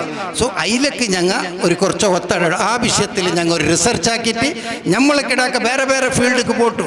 ഇത് എൻ്റെ കുടുംബത്തിലേക്ക് തേടിയെങ്കിൽ ഡോക്ടറെ കിട്ടും, എഞ്ചിനീയറെ കിട്ടും, ഒരേ ഒരുത്ത ഡിഫൻസിനോ ഇല്ല. എൻ്റെ കുടുംബത്തിൽ ഒരേ ഒരു ബ്യൂറോക്രാറ്റ്സ് ഇല്ല. എൻ്റെ കുടുംബത്തിൽ ഒരേ ഒരു CEO ഇല്ല. സെയിം തിങ് ഉച്ചിലത്തില്ല അല്ലേ?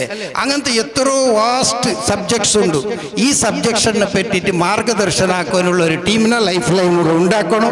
പഠിക്കാൻ ആൾ റെഡിയുണ്ട്, പഠിപ്പിക്കാൻ ആൾ റെഡിയുണ്ട്, സഹായിക്കാനും ആൾ റെഡിയുണ്ട്. പക്ഷെ എന്ത് പഠിക്കണോ ആ പഠിച്ചാൽ ആ കിടാവിന് ഫ്യൂച്ചർ എന്താവും എന്ന് അറിയിച്ചു കൊടുക്കുന്ന ആളെ നിങ്ങളുടെ സൃഷ്ടിയാക്കണോ. അതാണ് ഏറ്റവും വലിയ കൊടുക്കുക നിങ്ങൾ സമുദായത്തിന് കൊടുക്കുന്നതെന്ന് ഈ സന്ദർഭത്തിൽ ഞാൻ ഇതാണ് എഡ്യൂക്കേഷനെ പറ്റി. ഇനിയിപ്പോൾ ഒരു നാട് നാം ഐക്യത്തെ വേണം. പ്രതി ഒരു വിഷയത്തിലും നെഗറ്റീവ് സംസാരിക്കുന്നവർ, നകാരാത്മകമായിട്ട് കമൻ്റ് ആക്കുന്ന ഒരു സ്വഭാവം ഞങ്ങൾ ഉൾക്കൊണ്ടിട്ട് നടക്കണം. 50 വർഷത്തിൻ്റെ മീത്തര ഗൾഫിലുണ്ടായ ഒരു ബന്നാരി ഒരു സംഘടന ആക്കിയാൽ ചെല്ലുമ്പോൾ ഞാൻ ബണ്ണ ഒരു കമൻ്റ് ആക്കി. അവരിപ്പോൾ തുടങ്ങിയതാണ്.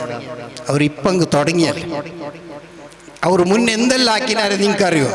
ഇന്ന് അവരെല്ലാം കൂടിയിട്ട് കളക്റ്റീവായിട്ട് തുടങ്ങിയാൽ അവർ ഇൻഡിവിജ്വലായിട്ട് എന്തെല്ലാം ആക്കിനും ഞങ്ങൾക്ക് കുറേ അറിയുന്ന ആൾ വേറെ ഇരിക്കും.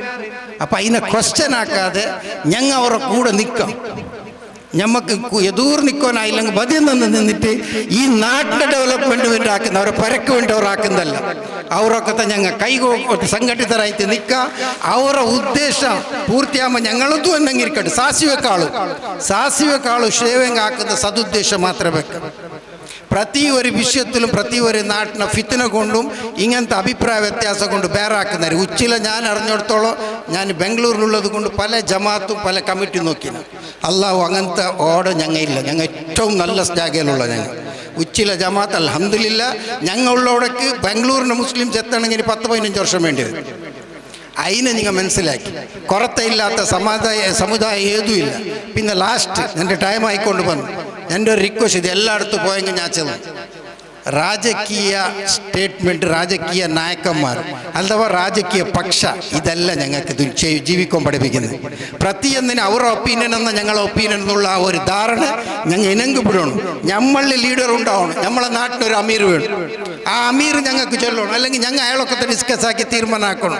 ഒരു പള്ളിൻ്റെ കാര്യമായെങ്കിൽ ഒരു സൊസൈറ്റീൻ്റെ സോഷ്യൽ റെവല്യൂഷൻ ആയെങ്കിൽ എല്ലാത്തിനും രാജകീയത്തിന് ഡിപ്പെൻഡ് ആകുന്ന ഒരു ദുസ്ഥിതിയിൽ നമ്മളെ കമ്മ്യൂണിറ്റി പ്രത്യേകമായിട്ടുള്ളത് കൊണ്ട് ഞങ്ങൾ അഭിവൃദ്ധി ആയോണ്ടില്ല.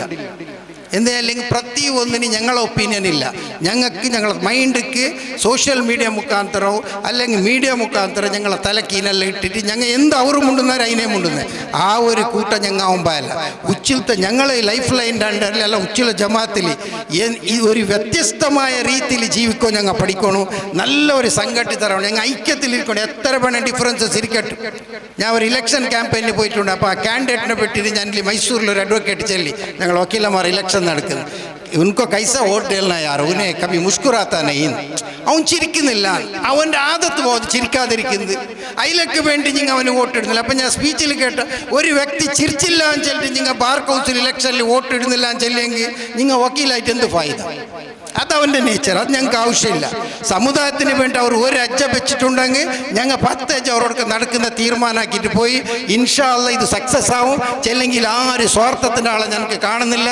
ഈ നാട്ടുകാരെ നല്ലോರು അതിലും ഓരോ ഇനിഷ്യേറ്റീവ് എടുത്താൽ ഓരോ ಹಿರಿಯന്മാരാണ് ഞാൻ സുറൂച്ചല്ലേ രാജകീയ കണ്ട ഞാൻ ഇത്തിച്ചൻ്റെ മറുവും ഇത്തിച്ചൻ്റെ ജാളിൽ പൊളിറ്റിക്സ് എന്ന് ഞാൻ പഠിച്ചത്. ഞാൻ കഴിഞ്ഞ ചെല്ലുന്നതിന് ഒരു മുലാജോ ഇല്ല. അങ്ങനെ ഇങ്ങനെ കമ്പത്തിനിടയിൽ നോക്കി ഞാൻ ഇല്ല നോക്കുമ്പോൾ അവിടെ യൂട്യൂബ് ഫരീദാക്കെല്ലാം വന്നുകൊണ്ട് പോയിണ്ടായി. സോ പ്രതിയൊന്നും പഠിച്ച ഈ നാട്ടിൽ എന്തു കുറത്തുണ്ടെന്ന് ഞാൻ കാണുന്നില്ല. മനസ്സൊന്ന് വിശാലമാക്കിയിട്ട് ഞങ്ങൾ എല്ലാവരും എൻ്റെ മക്കൾ ഇന്നല്ല നാളെ ഞങ്ങൾ ഇവിടുന്ന് എക്സിറ്റ് ആകുന്നവർ ഉള്ളത്ര നാൾ ഈ സമുദായത്തിനും ഞങ്ങൾ ആൾക്കാർക്കും ഞങ്ങളെ മക്കൾക്കും ലോങ് റണ്ണിൽ ചിന്തിക്കുക. അന്നൊരു 4 ആൾ കഷ്ടപ്പെട്ടിട്ടുണ്ടായ ഒരു ഇൻസ്റ്റിറ്റ്യൂഷന് 100 വർഷത്തിന് അത് കണ്ടിന്യൂ അതിലേക്ക് നയിച്ച 25ൽ 3 ഒഴിഞ്ഞു നല്ല പിടി പഠിച്ച 25 ആൾ നയിച്ചിട്ടാക്കിയ ഒരു സംസ്ഥയിൽ 3 ആൾ ഒഴിഞ്ഞിനാര് അവർ പോയാൽ സംസ്ഥ ഉണ്ട്. അതുപോലെ ഞങ്ങൾ എന്താക്കുന്നുണ്ടെങ്കിൽ ഞങ്ങളെ നെക്സ്റ്റ് പീಳಿകയ്ക്ക് ആക്കണം ചിട്ടി നിങ്ങൾ കേട്ടോണ്ട് എൻ്റെ ടൈമായി. ജസാക്കുമുല്ലാഹു ഖൈർ. ഞങ്ങൾക്കിതൊരു അവകാശം തന്നതിന് എല്ലാവർക്കും നന്ദി. എന്തു ലൈഫ് ലൈൻ്റെ ഒരാക്കുന്നുണ്ടെങ്കിൽ മുസഫർ ഇൻഷാ അല്ലാഹ് അതിന് കൂടെ ഇരിക്കും. എനിക്ക് ഈ ഹൈക്കോർട്ട് വക്കീല അത് ഇത് എന്നല്ല ചെന്നത് ഇഷ്ടമല്ല. നിങ്ങളെ നാട്ടുകാരായിട്ട് കണ്ണി, നിങ്ങളെ നാട്ടുകാരായിട്ടിരിക്കും, നിങ്ങളെ നാട്ടുകാരായിട്ട് ഇൻഷാ അല്ലാഹ് മരിച്ചിട്ട് പോകും. ಅಸ್ಸಲಾಮು ಅಲೈಕುಂ ವರಹಮತುಲ್ಲಾಹಿ ವಬರಕಾತುಹು. ಮುಜಫರ್ ಅಹಮದ್ ಅವರಿಗೆ ಧನ್ಯವಾದಗಳು. ಕಾರ್ಯಕ್ರಮವನ್ನು ಮುಂದುವರಿಸ್ತಾ ಇದ್ದೀವಿ. ಕಾರ್ಯಕ್ರಮದ ಕೊನೆಯಲ್ಲಿ ಅಧ್ಯಕ್ಷರ ಭಾಷಣಕ್ಕೋಸ್ಕರ ಲೈಫ್ ಲೈನ್ ಫೌಂಡೇಶನ್ ಇದರ ಅಧ್ಯಕ್ಷರಾದ ಜನಾಬ್ ಅಬ್ಬಾಸ್ ಪೋಕರ್ ಇವರನ್ನು ಪೋಡಿಯಂಗೆ ಆಹ್ವಾನಿಸ್ತಾ ಇದ್ದೇನೆ. ಹಾಗೆ ನಿಮ್ಮ ಕೈಯಲ್ಲಿ ಕೊಟ್ಟಂತಹ ಮಾಹಿತಿ ಪತ್ರವನ್ನು ನೀವು ಹೋಗುವಾಗ ಲೈಫ್ ಲೈನ್ ಫೌಂಡೇಶನ್ ಇದರ ಸದಸ್ಯರ ಕೈಯಲ್ಲಿ ಕೊಟ್ಟು ಹೋಗಬೇಕಾಗಿ ಕೇಳಿಕೊಳ್ತಾ ಇದ್ದೇನೆ. ಬಿಸ್ಮಿಲ್ಲಾಹಿರ್ ರಹಮಾನಿರ್ ರಹೀಮ್. قل اللهم مالك الملك تؤتي الملك من تشاء وتنزع الملك ممن تشاء وتعز من تشاء وتذل من تشاء بيديك الخير إنك على كل شيء قدير. الحمد لله الصلاة والسلام على رسول الله أجمعين وعاقبة المتقين. എൻ്റെ ഇടഭാഗത്തുള്ള ലൈഫ് ലൈൻ ഫൗണ്ടേഷൻ്റെ സഹപ്രവർത്തകരും പദാധികാരികളും പിന്നെ ഈ വേദിക്കയിലുള്ള നമ്മളെ ഇന്നത്തെ എൻ്റെ ജനറൽ സെക്രട്ടറിയും പിന്നെ ഗൗരവാർത്ഥ inauguration speaker CA Majeed Haji, പിന്നെ നമ്മളെ ആഹ്വാനക്ക് ഷോർട്ട് നോട്ടീസിൽ വന്ന doctor Sarfaraz Hashim, 700 kilometre distance ഡ്രൈവിങ്ങിൽ അത്ര പിരിസത്തിൽ നമ്മളെ ഉച്ചില നാട്ടിലെ ഒരു ഇലക്ക് ബഹുമാനം വെച്ചിട്ട് വന്ന കർണാടക ഹൈക്കോർട്ട് ലോയർ മുസഫർ അബ്ദുൽ ഹമീദ്. അതേപോലെ നമുക്ക് ഒരു സ്റ്റേജിൽ ഒരു ഫിഗർ ഐക്കോണിക് ഞാൻ സാധാരണ അടുത്ത് നോക്കിയാൽ നമ്മളെ നാസിർ അറബിക്കുഞ്ഞി. ഞാനൊരു ബാംഗ്ലൂർ ട്രിപ്പ് പോയപ്പോൾ അയാൾ ആ മനുഷ്യനൊന്ന് ഇൻവിറ്റേഷൻ കൊടുത്തണം. പിന്നെ നമുക്ക് വേണ്ടിയിട്ട് നമുക്ക് ഇന്നത്തെ ഒരു പ്രസൻസ് അതൊരു ഭാരി ഫ്രൂട്ട്ഫുള്ളായിട്ട് കാണുന്ന കണക്ക്. അൽഹംദുലില്ലാഹി റബ്ബിൽ ആലമീൻ.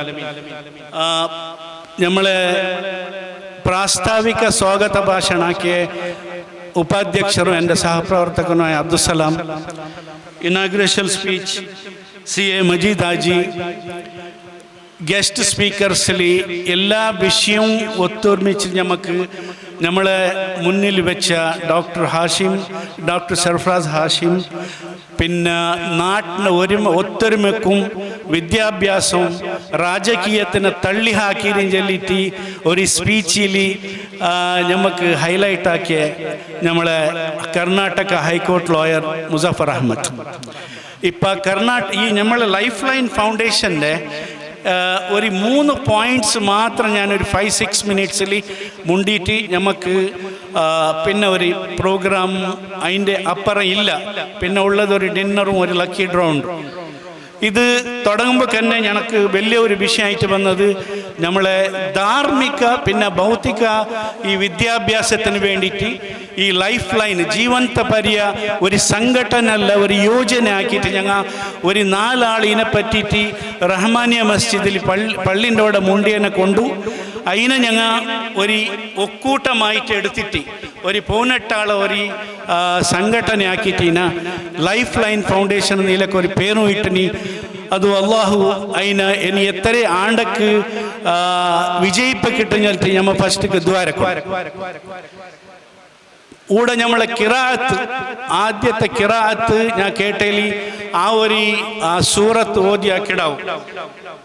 അത് യൂസുഫ് ഇബ്രാഹിം 17 ഇയേഴ്സ് അല്ലെങ്കിൽ നമ്മളെ നാട്ടിൽ വേണ്ടിയ കണക്കത്തെ ആൾക്കാർ അവരെ നമ്മളെ പേരൻസ് അവർ ആ രൂപത്തിൽ കൊണന്നതിനെ കൊണ്ടു ആ കിടാവ് എന്ന് ഈ സ്റ്റേജിൽ വന്നിട്ട് നമുക്ക് മാഷാ അല്ലാഹ് ഒരു നല്ല കിറാത്ത്, അതിൻ്റെ ഒരു കാര്യവും ആ ഒരു അതിൻ്റെ റിതമും പിച്ച് നോക്കുമ്പോൾ മാഷാ അല്ലാ അള്ളാഹു ആ കിടാവിന് ഒരു വലിയ ദറജ കൊടുക്കട്ടെ എന്നിട്ട് ഞാൻ ദ്വാരക്കാം. പിന്നെ നമ്മുടെ ലൈഫ് ലൈൻ ഫൗണ്ടേഷൻ്റെ 3 ഉദ്ദേശം എന്തെന്ന് ചെല്ലെങ്കിൽ നമുക്ക് ഇവിടെ എല്ലാം നമ്മളെ സ്പീക്കേഴ്സ് എല്ലാം ഭാര്യ നല്ല ഹൈലൈറ്റ് ആക്കിയാൽ നമുക്ക് ആൻറ്റി ഡ്രഗ് വേണ്ട, രാജകീയം വേണ്ട, നമ്മളെ മൈൻഡ് സെറ്റ് കോൺഷ്യസിനെ നമ്മളെ മനസ്സിനാദ്യം കൺട്രോൾ ആക്കണം.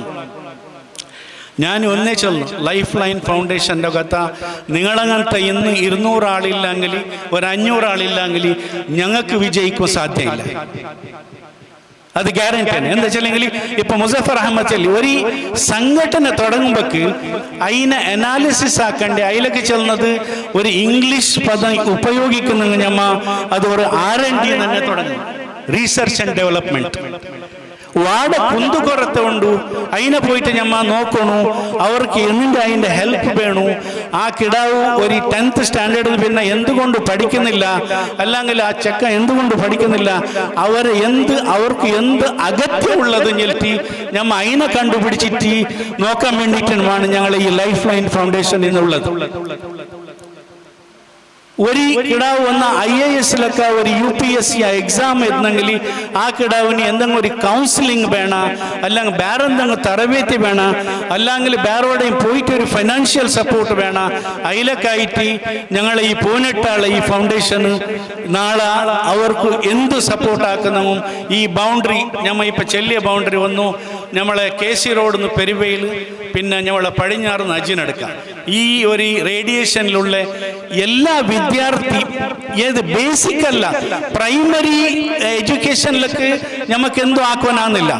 ഞമ്മ ആക്കുന്നത് ആ ഒരു 10th സ്റ്റാൻഡേർഡിൽ നിന്ന് പിന്നെ അവർക്ക് എന്തിൻ്റെ വേണം, അത് ഭൗതിക ധാർമ്മികമായ തന്നെ. ഒരു കിടാവ് വാടക ഹുദവി സ്റ്റഡീസിന് പോകുന്ന ആ കിടാവിൻ്റെ ഇൻട്രസ്റ്റ്, ഏരിയ ഓഫ് ഇൻട്രസ്റ്റ് അതിൻ്റെ അത് ഞമ്മ നോക്കണം. ഫസ്റ്റ് ഞമ്മ അവരെ എൻഫോഴ്സ്മെന്റ് ആക്കാൻ സാധ്യമല്ല. ഞങ്ങൾ നിങ്ങൾക്ക് ഫിനാൻഷ്യൽ സപ്പോർട്ട് ആക്കുന്ന നിങ്ങൾ ഈ തന്നെ പഠിക്കണില്ല. കിടാവിനെ ഞമ്മ ഡിറ്റർമിനേഷനിൽ ഞമ്മ നോക്കിയിട്ട് കൊണ്ടുവരണം. ഞമ്മ ഒരു 4-5 പേരക്ക് പോയിട്ട് അവരെല്ലാം ഇൻഫർമേഷൻ എടുക്കണം. അതിലേക്കാണ് ഞങ്ങൾ ഇന്ന് ഈ 18 ആളെ ഒരു 50+ നീന്ന് തുടങ്ങിയത്. ഇതിൽ കുറേ ചർച്ചയിലായി. ഇതിൻ്റെ മെയിൻ ഒരു മൂലധാരി സൂത്രധാരി ചെല്ലെങ്കിൽ നമ്മളെ മജൽ അബ്ബാസ് ആചാർ ചൊല്ലി എനി ടൈം എപ്പോൾ വേണമെങ്കിലും എൻ്റെ ഈ മജാൽ റെസിഡൻസി ഞാൻ ഇതിലേക്ക് മീസലാക്കിയിട്ട് തരുന്നതാണ്. നിങ്ങൾ എന്ത് ഫംഗ്ഷന് വേണമെങ്കിൽ ഒരു ജാഗ കിട്ടുന്നത്, ഒരു സോൺ കിട്ടുന്നത് ഞമ്മക്ക് ഇമ്പോർട്ടൻറ്റ്. ഞങ്ങൾ ഒരു 11 മീറ്റിംഗ് കൂടാക്കിയ 6 മണിയിൽ നിന്ന് ഒരു 10 മണിയോളം ഒരു തിങ്കൾ 2-3 മീറ്റിംഗ് ഞങ്ങൾ ആക്കി. ചെല്ലെങ്കിൽ ഞങ്ങൾ ഇപ്പം ഞാനും ഒരു 10-45 പിന്നെ നാട്ടിലൊക്കെ വന്നിട്ട് ഇവിടെ നിലനിന്നിട്ട് കുറച്ച് അതിനെല്ലാം നോക്കാം, സാമാജികമായിട്ടെല്ലാം നോക്കാൻ ചെലുത്തി. മാഷാ അല്ലാ ഇന്നും എനിക്ക് ഓർമ്മ ഉണ്ടോ, ഞാൻ ഈ ഫസ്റ്റ്ക്ക് എൻ്റെ പാസ്പോർട്ട് ആക്കി തന്നെ നമ്മളെ സ്റ്റേജിലുള്ള ഒരാളെ എൻകറേജ്മെൻറ്റ്, എൻ്റെ പാസ്പോർട്ടിലേക്ക് ആദ്യമായിട്ട് എന്നെ കൊണ്ടുപോയിട്ട് ഒരു പാസ്പോർട്ട് ആക്കണം ചെലുത്തി അതിനെയും ഒരു എഡ്യൂക്കേറ്റ് ആക്കിയാൽ നമ്മളെ CA മജീദ് ആക്കി. എന്നെ ബസ്സിൻ്റെ അടുത്തോളം കൊണ്ടുപോയിട്ട് ബാളികൻ്റെ ഹോട്ടലിലൂടെ ബസ്സിന് കൈപിടിച്ചിട്ട് ഒരു കണ്ണീർ എടുത്ത ആൾ നമ്മളെ പൊടിമോണാച്ചി. ഞങ്ങൾക്കെന്നല്ല, ഞങ്ങൾ ഒരു ടീമുണ്ടായി. ആ ടീം എല്ലാവരും പോകുമ്പോൾ ആ മനുഷ്യ ഞങ്ങളൊക്കെ വരും. ഇന്നും ഞാൻ എതിർക്കുണ്ട്, എൻ്റെ ഉപ്പ ഇല്ലെങ്കിലും എൻ്റെ എതിർന്നിരുന്നിട്ടുണ്ടായിരുന്നു. നമ്മളെ മജൽ അബ്ബാസ് NRB കുഞ്ഞി ഓരെല്ലാം ഞങ്ങൾക്ക് ആ ടൈമിന് പ്രോത്സാഹനാക്കിന. ഓക്കെ, ഞങ്ങൾ ഒരു വലിയ എഡ്യൂക്കേഷൻ പ്ലാറ്റ്ഫോമിൽ ഞങ്ങൾ ഇല്ലെങ്കിലും ബട്ട് 40 ആണ്ട് ഞമ്മ ഈ നോടി തെളിഞ്ഞില്ലേ, ആ നോടി തെളിയുള്ള വിദ്യാഭ്യാസം ഞങ്ങൾ അവിടുന്ന് എടുത്തില്ല. നാട്ടിലേക്ക് വേണ്ട സപ്പോർട്ടും സാമാജിക ഇതായിട്ട് ആക്കിനി, വിദ്യാസംസ്ഥയ്ക്കും ആക്കിനി, പിന്നെ നമ്മളെ ജമാത്തിൽ വളപ്പെട്ടയിലേക്കും ആക്കിനി, പിന്നെ KC റോഡിലുള്ള അൽഫല സ്കൂൾ വലിയ ഒരു ഉദാഹരണം. മർഹൂം നമ്മളെ മുസഫറിന്റെ ഫാദർ അബ്ദുൽ ഹമീദ്, അള്ളാഹു അയാൾക്ക് പുറത്തു കൊടുക്കട്ടെ. എന്താ ചെല്ലെങ്കിൽ ജാവും പോളും അങ്ങനത്തെ 10 ആൾ ഇല്ല ഇപ്പൊ മർഹൂം അവർ. ബട്ട് ഇന്ന് അതൊരു 1000 ആള്, എത്ര സ്റ്റുഡൻറ്റ് ഉണ്ട് പൊടിമാനേജി? ഒരായിരം ആള് സ്ട്രെങ്ത് സ്റ്റുഡൻ്റ് ഉള്ള ഒരു വലിയ എഡ്യൂക്കേഷൻ സമസ്ത അൽ ഫല വിജയിക്കട്ടെ. It's a victory to the education, it's a victory to the education. അത് വിജയിക്കട്ടെ. ഞാൻ ഈ ദീർഘമായിട്ടൊന്നും പറയുന്നില്ല. ലൈഫ് ലൈൻ ഫൗണ്ടേഷൻ ചെല്ലെങ്കിൽ ഞങ്ങൾ മൂല ഉദ്ദേശം കിടാക്ക വാട ഡ്രോപ്പ് ഔട്ടാണ്. കിടാക്കക്ക് വാട പഠിക്കാൻ സാധ്യമില്ല. കിടാക്കക്ക് എന്ത് കൗൺസിലിംഗ് വേണു, ആൻറ്റി ഡ്രഗിൻ്റെ വിഷയത്തിൽ ഞങ്ങൾ ഇപ്പോൾ ഓരോരോ ആക്ടിവേഷൻ തുടങ്ങാൻ പോകുന്നത്. ഞങ്ങൾ ഓൾറെഡി ഇത് പൈപ്പ് ലൈനിൽ ഞങ്ങളെല്ലാം പ്ലാൻ ആക്കിയിട്ട് വെച്ചിന്. ഏത് തിങ്കളിൽ ഏതെല്ലാം ആക്കണം അത് നമ്മളെ മജൽ അബ്ബാസ് ആചാരി കൂടെ ഞങ്ങൾക്ക് ഇന ഓൾറെഡി ചെല്ലിട്ടായിന്.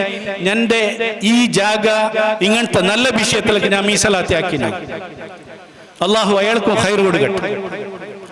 അപ്പൊ ചുരുക്കം പറയുന്നെങ്കിൽ ഞമ്മ എല്ലാവരും ഇപ്പൊ നമ്മളെ മുസഫർ സാബ് ചെല്ലിയണക്ക ഞമ്മ ഒരു നെഗറ്റിവിറ്റിയിൽ എപ്പം വരുമ്പോയല്ല എന്തേ അത് ಅವರು എന്താക്കുവാരിന്നല്ല ഞമ്മ എന്താക്കിന ഉച്ചിൽ തിന്നു.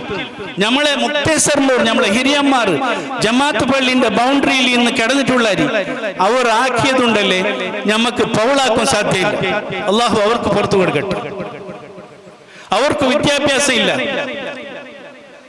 ബട്ട് അവരെ ഈ ഇതുണ്ടല്ലേ അവരെ ഐക്യത്തെയും പിന്നെ അവരെ ബുദ്ധിമതി അതിൽ ഈ നാട് ഈ നാട്ടിലൊക്കെ നല്ല പേരുണ്ട്, എപ്പോഴും ഉണ്ട്.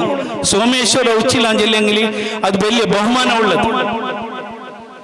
അപ്പം ഞാൻ നിങ്ങൾ ഈ വന്ന 200 ആളിലും എൻ്റെ ഒരു അപേക്ഷ എന്തിനു ചെല്ലെങ്കിൽ അൽഹംദുലില്ലാ നിങ്ങൾ ഞങ്ങളൊക്കത്തെ കൈ ജോഡിക്കണം. നിങ്ങൾ ഞങ്ങളൊക്കത്തെ പറഞ്ഞു നിങ്ങൾക്ക് നിങ്ങളെ ബൗണ്ടറിയിൽ എന്തെങ്കിലും വിദ്യാഭ്യാസത്തിൻ്റെ വിഷയത്തിൽ യാറെക്കുറച്ച് ഉണ്ടെങ്കിൽ ഏത് കിടാക്ക പഠിക്കുന്നില്ല BCom ആയിട്ട് പുരയിലിരുന്നിട്ടുണ്ട്, അല്ലെങ്കിൽ IAS counselling Venu, consultant Venu, അതിലേക്ക് ഞങ്ങൾ പോന്നിട്ടാളും ഞങ്ങൾ ഭാഗ്യമായിട്ടുള്ളൂ. ഞങ്ങളൊക്കെ ഈ വേദിയിലിരുന്ന് ഡോക്ടർ സർഫറാസ് ഹാഷിം അയാളും നമ്മളെ ഒരു മോട്ടിവേഷൻ ആക്കി. അല്ലാതെ ഈ നാട്ടുകാരൻ ഈ മണ്ണിൽ ഇവിടെ ഉണ്ടായിട്ട് കളിച്ചിട്ട് പോയ ഇന്ന് ഹൈക്കോർട്ട് ലോയർ മുസഫർ അഹമ്മദും അബ്ദുൽ ഹമീദ് അയാളും നമുക്ക് വാഗ്ദാനാക്കി. ഞങ്ങളൊക്കെ ആൾക്കാർ ആരെല്ലാം ഉള്ളത് സാധാരണ ആളെന്നെ, ബട്ട് എല്ലാം പഠിച്ചവരെ ഉള്ളായിരുന്നു, കുറച്ചായങ്ങ് പഠിച്ചവരുള്ളായിരുന്നു. ഞങ്ങൾക്ക് ഞങ്ങളൊക്കെ ഇൽമിൻ്റെ വിഷയത്തിൽ എന്തെങ്കിലും ഒന്ന് അതിനെ അറിയിക്കുന്നെങ്കിൽ നമ്മളെ മാഷാ അല്ലാഹ് CA മജീദ് ആജിയുണ്ട്. ಅಥವಾ ಬೇರೆ ಭೌತಿಕമായിട്ടല്ല സാമ്പത്തികമായിട്ട് ഡിസ്കസ് ആക്കുന്നത് അതിലൊക്കെ നമ്മൾ ആളുണ്ട് ഉടനെ ഇരുന്നിട്ടുള്ളവർ അവരെല്ലാം മാസ്റ്റേഴ്സ്. ചെല്ലെങ്കിൽ പോക്കറാജിൻ്റെ അബ്ബാസിന് എന്താക്കാൻ സാധ്യമില്ല ഒരുത്തന്. ബട്ട് പോക്കറാജിൻ്റെ അബ്ബാസിൻ്റെ ഒക്കെ ഒരു 100 ആളുണ്ടെങ്കിൽ ഞങ്ങൾ 1,00,000 ആളെ ഒരു പവർ ഇവിടെ ഉച്ചിട്ട് കാട്ടുന്ന ചെലുത്തി ഞാൻ നിങ്ങൾക്ക് വാഗ്ദാനം ആക്കിയിട്ട് എൻ്റെ ഈ ചെറിയ ഒരു സംക്ഷിപ്ത ഭാഷണ ഞാൻ ഈ വിരമിക്കുന്നു. അല്ലാഹു സുബ്ഹാനഹു വ തആല ഇത് വിജയിക്കട്ടെ, ഇത് വിജയിക്കട്ടെ, ഇത് വിജയിക്കട്ടെ ചെലുത്തി ഞാൻ ദ്വാരുന്നു. വആഖിറു ദഅവാന അൽഹംദുലില്ലാഹി റബ്ബിൽ ആലമീൻ. ಹಾಗೂ ಅದರ ಮುಂದಿನ ಕಾರ್ಯಯೋಜನೆಗಳ ಕುರಿತು ನಮಗೆ ಸವಿವರವಾಗಿ ತಿಳಿಸಿದಂತಹ ಸಂಸ್ಥೆಯ ಅಧ್ಯಕ್ಷರಾದ ಅಬ್ಬಾಸ್ ಹಾಜಿ ಪೋಕರ್ ಅವರಿಗೆ ಧನ್ಯವಾದಗಳು. ಕಾರ್ಯಕ್ರಮದ ಕೊನೆಯ ಹಂತದಲ್ಲಿದ್ದೀವಿ. ಕೊನೆಯ ಹಂತದಲ್ಲಿ ಧನ್ಯವಾದ ಸಮರ್ಪಣೆಗೆ ಲೈಫ್ ಲೈನ್ ಫೌಂಡೇಶನ್ ಇದರ ಉಪಾಧ್ಯಕ್ಷರಾದ ಅಬ್ದುಲ್ ಸಲಾಂ ಯು ಅವರನ್ನು ವೇದಿಕೆ ಆಹ್ವಾನಿಸ್ತಾ ಇದ್ದೇನೆ. ಲೈಫ್ ಲೈನ್ ಫೌಂಡೇಶನ್ ಇದರ ಈ ಒಂದು ಉದ್ಘಾಟನಾ ಕಾರ್ಯಕ್ರಮದ ಅಂಗವಾಗಿ ಅವರು ಆಯೋಜಿಸಿದ ಒಂದು ರಾಫೆಲ್ ಡ್ರಾ ಇದರ ಡ್ರಾ ನಡೆಯಲಿಕ್ಕಿದೆ. ಹಾಗೆ ಅದಕ್ಕಿಂತಲೂ ಇದಕ್ಕೆ ಭಾಗವಹಿಸಿ ಹಿತವಚನಗಳನ್ನು ನೀಡಿದಂತಹ ಡಾಕ್ಟರ್ ಸರ್ಫರಾಜ್ ಹಾಶಿಂ ಹಾಗೂ ನಮ್ಮ ಊರಿನವರೇ ಆದಂತಹ ಮುಜಫರ್ ಅವರಿಗೆ ಲೈಫ್ ಲೈನ್ ಫೌಂಡೇಶನ್ ಇದರ ಪರವಾಗಿ ಒಂದು ನೆನಪಿನ ಕಿರು ಕಾಣಿಕೆಯನ್ನು ನಾವು ಸಲ್ಲಿಸಲಿದ್ದೇವೆ ಕೇಳಿಕೊಳ್ತಾ ಇದ್ದೇನೆ. ನಮ್ಮ ಈ ಕಾರ್ಯಕ್ರಮಕ್ಕೆ ಆಗಮಿಸಿ ಅತ್ಯುತ್ತಮವಾಗಿ ನಮಗೆ ಹಿತವಚನಗಳನ್ನು ನೀಡಿದಂತಹ ಡಾಕ್ಟರ್ ಸರ್ಫರಾಜ್ ಹಾಶಿಂ, ಅದೇ ರೀತಿ ನಮ್ಮದೇ ಊರಿನವರಾದ ಜನಾಬ್ ಮುಜಫರ್ ಅವರಿಗೆ ಸಂಸ್ಥೆಯ ಪರವಾಗಿ ಒಂದು ಕಿರು ಕಾಣಿಕೆಯನ್ನು ನಾವು ಈ ಸಂದರ್ಭದಲ್ಲಿ ನೀಡಲು ಇಚ್ಛೆ ಪಡ್ತಾ ಇದ್ದೇವೆ. ಫೌಂಡೇಶನ್ ಇದರ ಪರವಾಗಿ ಇದರ ಹಿತೈಷಿಯೂ ಆಗಿರುವಂತಹ ಜಿಲ್ಲಾ ರಾಜ್ಯೋತ್ಸವ ಪ್ರಶಸ್ತಿ ವಿಜೇತರಾದ ಶ್ರೀ ಮೊಹಮ್ಮದ್ ಅಲಿ ಉಚ್ಚಿಲ್ ಅವರಿಗೆ ಒಂದು ನೆನಪಿನ ಕಿರುಕಾಣಿಕೆ ಇದೆ, ಪಡ್ಕೊಳ್ಬೇಕು ಅಂತ ಹೇಳಿ ಕೇಳಿಕೊಳ್ತಾ ಇದ್ದೇನೆ.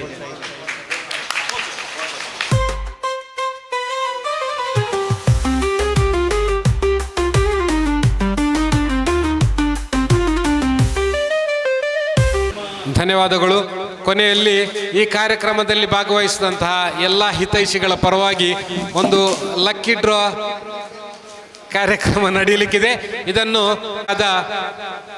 ಅಬ್ಬಾಸ್ ಪೋಕರ್ ಅವರು ನೆರವೇರಿಸಲಿದ್ದಾರೆ. ನಮ್ಮ ಊರಿನ ಹಿರಿಯರಾದ UB ಮೊಹಮ್ಮದ್ ಹಾಜಿ ಅವರನ್ನು ಇದಕ್ಕೋಸ್ಕರ ವೇದಿಕೆ ಆಹ್ವಾನಿಸ್ತಾ ಇದ್ದೇನೆ. ಕೈಲಿ ಬಿಟ್ಟು ಸ್ವಾಮಿ ಒಂದು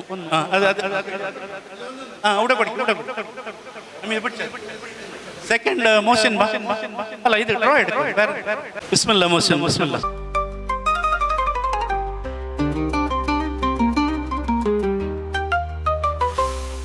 നമ്മളെ മാജി അധ്യക്ഷരാದ ജമാഅത്ത് പള്ളിന്റെ അബ്ബാസ് ഹാജി പെരിപ്പെ മൂന്നാമത്തെ. ഇത് ജസ്റ്റ് ഒരു നമ്മൾ ഒരു ഇലക്ക് മാത്രം. ഇത് മൂന്നാമത്തെ നമ്പർ 121 ആരെ കയ്യിലുണ്ട് ഇത്? നിങ്ങളുടെ രജിസ്ട്രേഷൻ ഉണ്ട് 121. കെ എ റസാഖ് പ്രഥമ ബഹുമാനം. കെ എ റസാഖ് നമ്മളെ Kochi K A Razak. First prize ഓടുണ്ട് അബ്ദുസലാം ഇലിയാസ്. ഇത് പരക്ക് വേണ്ടിയിട്ടുള്ള നല്ല ഒരു ഡിന്നർ സെറ്റ്. ഇത് അബ്ദുസലാം ഹാജി ഇങ്ങനെ ഹാൻഡ് ഓവർ ഉപാധ്യക്ഷ. അങ്ങ് മോൻച നിങ്ങൾ ഫോട്ടോ വരുന്നുണ്ടോ വാർത്ത ഭാരത്?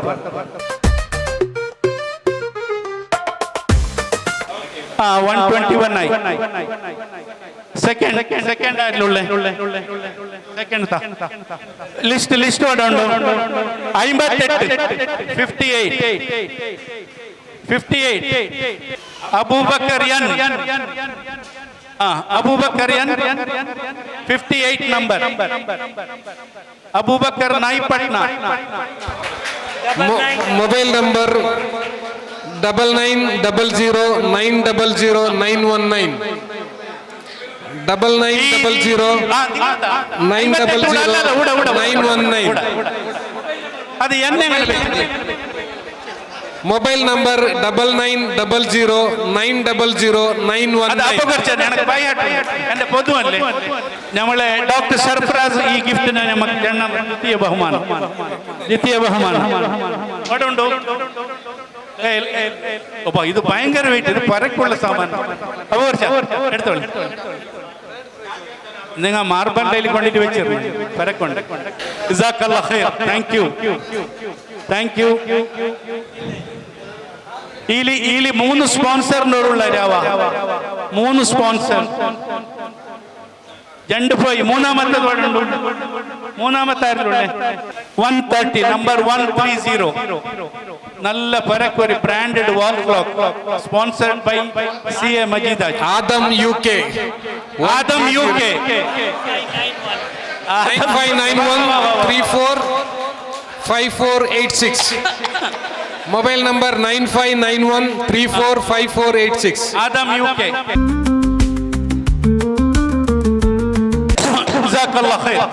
Thank you Nasir. ಧನ್ಯವಾದಗಳು. ಕಾರ್ಯಕ್ರಮದ ಕೊನೆಯಲ್ಲಿ ಧನ್ಯವಾದ ಸಮರ್ಪಣೆಗೆ Abdul Salam U life line foundation ಇದರ ಉಪಾಧ್ಯಕ್ಷರಾದ ಅಬ್ದುಲ್ ಸಲಾಂ ಯು ಅವರನ್ನು ವೇದಿಕೆ ಆಹ್ವಾನಿಸ್ತಾ ಇದ್ದಾರೆ. ಲೈಫ್ ಲೈನ್ ಫೌಂಡೇಶನ್ನಲ್ಲಿ ದುಆಶೀರ್ವಾದನಗೈದಂತಹ ರಹಮಾನೆ ಮಸೀದಿನ ಕೃತಿ ಬರುವಂತಹ ಅಕ್ಬರ್ ಸಾದಿ ಅವರಿಗೆ ಅವರ ಅನುಪಸ್ಥಿತಿಯಲ್ಲಿ ನಾನು ತುಂಬ ಹೃದಯದ ಧನ್ಯವಾದಗಳನ್ನು ಅರ್ಪಿಸ್ತಾ ಇದ್ದೇನೆ. ಅದೇ ರೀತಿ ನಮ್ಮ ಈ ಕಾರ್ಯಕ್ರಮಕ್ಕೆ ಬಂದು ಒಂದು ಅರ್ಥಗರ್ಭಿತವಾದಂತಹ ಒಂದು ಕಿರಾತನ್ನು ಪಡಿಸಿದಂತಹ ಹಾಫಿಜ್ ಯೂಸುಫ್ ಇಬ್ರಾಹಿಂ ಅವರಿಗೂ ಸಹ ಲೈಫ್ ಲೈನ್ ಫೌಂಡೇಶನ್ ಪರವಾಗಿ ನಾನು ಅಭಿನಂದನೆಗಳನ್ನು ಸಲ್ಲಿಸ್ತಾ ಇದ್ದೇನೆ. ಅದೇ ರೀತಿ ನಮ್ಮ ಈ ಕಾರ್ಯಕ್ರಮದ ಉದ್ಘಾಟನಾ ಭಾಷಣವನ್ನು ಮಾಡಿದಂತಹ ಅಬ್ದುಲ್ ಮಜೀದ್ ಅವರಿಗೂ ಲೈಫ್ ಲೈನ್ ಫೌಂಡೇಶನ್ ಪರವಾಗಿ ಅಭಿನಂದನೆಗಳನ್ನು ಸಲ್ಲಿಸ್ತಾ ಇದ್ದೇನೆ. ಅದೇ ರೀತಿ ಈ ಕಾರ್ಯಕ್ರಮದಲ್ಲಿ ಬಂದು ನಮಗೆ ಹಿತವಚನಗಳನ್ನು ನೀಡಿ ಈ ಊರಿನವರಾದಂಥ professor Sarfaraz J Hashim, doctor Sarfaraz J Hashim ಅವರಿಗೂ ಸಹ ನಾನು ನಮ್ಮ ಲೈಫ್ ಲೈನ್ ಫೌಂಡೇಶನ್ ಪರವಾಗಿ ಮತ್ತು ಈ ಊರಿನ ಎಲ್ಲರ ಪರವಾಗಿ ನಾನು ಅವರಿಗೆ ತುಂಬ ಹೃದಯದ ಅಭಿನಂದನೆಗಳನ್ನು ಸಲ್ಲಿಸ್ತಾ ಇದ್ದೇನೆ. ಅದೇ ರೀತಿ ಇನ್ನೊಬ್ಬರು ನಮಗೆ ಹಿತವಚನ ನೀಡಿದಂಥ ನಮ್ಮ ಊರಿನವರಾದಂಥ ಮುಜಫರ್ ಅಹಮದ್ ಅಡ್ವೊಕೇಟ್ ಅವರಿಗೂ ಸಹ ನಾನು ಲೈಫ್ ಲೈನ್ ಫೌಂಡೇಶನ್ ಪರವಾಗಿ ತುಂಬ ಹೃದಯದ ಅಭಿನಂದನೆಗಳನ್ನು ಸಲ್ಲಿಸ್ತಾ ಇದ್ದೇನೆ. ಅದೇ ರೀತಿ ನಮಗೆ ಈ ಕಾರ್ಯಕ್ರಮದಲ್ಲಿ ಅಧ್ಯಕ್ಷ ಸ್ಥಾನವನ್ನು ವಹಿಸಿ ಈ ಆರಂಭದಿಂದ ಕೊನೆ ತನಕ ಇದ್ದು ನಮಗೆ ಈ ಹಿತವಚನ ನೀಡಿದಂತಹ ನಮ್ಮ ಈ ಸಂಸ್ಥೆಯ ಅಧ್ಯಕ್ಷರಾದಂತಹ ಅಬ್ಬಾಸ್ ಪೋಕರ್ ಅವರಿಗೂ ಸಹ ನಾನು ತುಂಬ ಹೃದಯದ ಅಭಿನಂದನೆಗಳನ್ನು ಸಲ್ಲಿಸ್ತಾ ಇದ್ದೇನೆ. ಅದೇ ರೀತಿ ನಮಗೆ ಈ ವ್ಯವಸ್ಥಿತ ರೂಪಕ್ಕೆ ಸ್ಥಳಾವಕಾಶವನ್ನು ಮಾಡಿಕೊಟ್ಟಂತಹ ಅಬ್ಬಾಸ್ ಹಾಜಿ ಮಜಲ್ರವರಿಗೂ ಸಹ ನಾನು ತುಂಬ ಹೃದಯದ ಅಭಿನಂದನೆಗಳನ್ನು ಸಲ್ಲಿಸ್ತಾ ಇದ್ದೇನೆ. ಅದೇ ರೀತಿ ನಮ್ಮ ಒಂದು ಕರೆಗೆ ಹೋಗ್ಕೊಟ್ಟು ನಮ್ಮ ಈ ಇವತ್ತಿನ ಕಾರ್ಯಕ್ರಮದ ಕೇಂದ್ರ ಬಿಂದು ಕಣ್ಮಣಿ ಅಂತ ಹೇಳ್ಬೋದು, ನೀವೆಲ್ಲರೂ ಬಂದು ನಮಗೆ ಈ ಕಾರ್ಯಕ್ರಮದಲ್ಲಿ ಸಹಕರಿಸಿದ್ದೀರಿ. ನಿಮಗೆಲ್ಲರಿಗೂ ನಾನು ತುಂಬ ಹೃದಯದ ಅಭಿನಂದನೆಗಳನ್ನು ಸಲ್ಲಿಸ್ತಾ ಈ ಅಭಿನಂದನಾ ಕಾರ್ಯಕ್ರಮವನ್ನು ನಾನು ಕೊನೆಗೊಳಿಸ್ತೇನೆ. ಅಸ್ಸಲಾಮು ಅಲೈಕುಂ ವರಹಮತುಲ್ಲಾಹಿ ವಬರಕಾತ್. ಅದೇ ರೀತಿ ನಮಗೆ ಈಗ ಒಂದು ಉಪಹಾರವನ್ನು ನಾವು ಮಾಡಿದ್ದೇವೆ. ಈ ಕಾರ್ಯಕ್ರಮ ಈಗ ನಾವು ಕೊನೆಗೊಂಡು ಆ ಉಪಹಾರವನ್ನು ಎಲ್ಲರೂ ತೆಗೆದು ಹೋಗಬೇಕಂತ ನಾನು ವಿನಮ್ರವಾಗಿ ನಿಮ್ಮಲ್ಲಿ ವಿನಂತಿಸಿ ನಮ್ಮ ಕಾರ್ಯಕ್ರಮವನ್ನು ಕೊನೆಗೊಳಿಸ್ತಾ ಇದ್ದೇನೆ. ಅಸ್ಸಲಾಮು ಅಲೈಕುಂ ವರಹಮತುಲ್ಲಾಹಿ ವಬರಕಾತ್.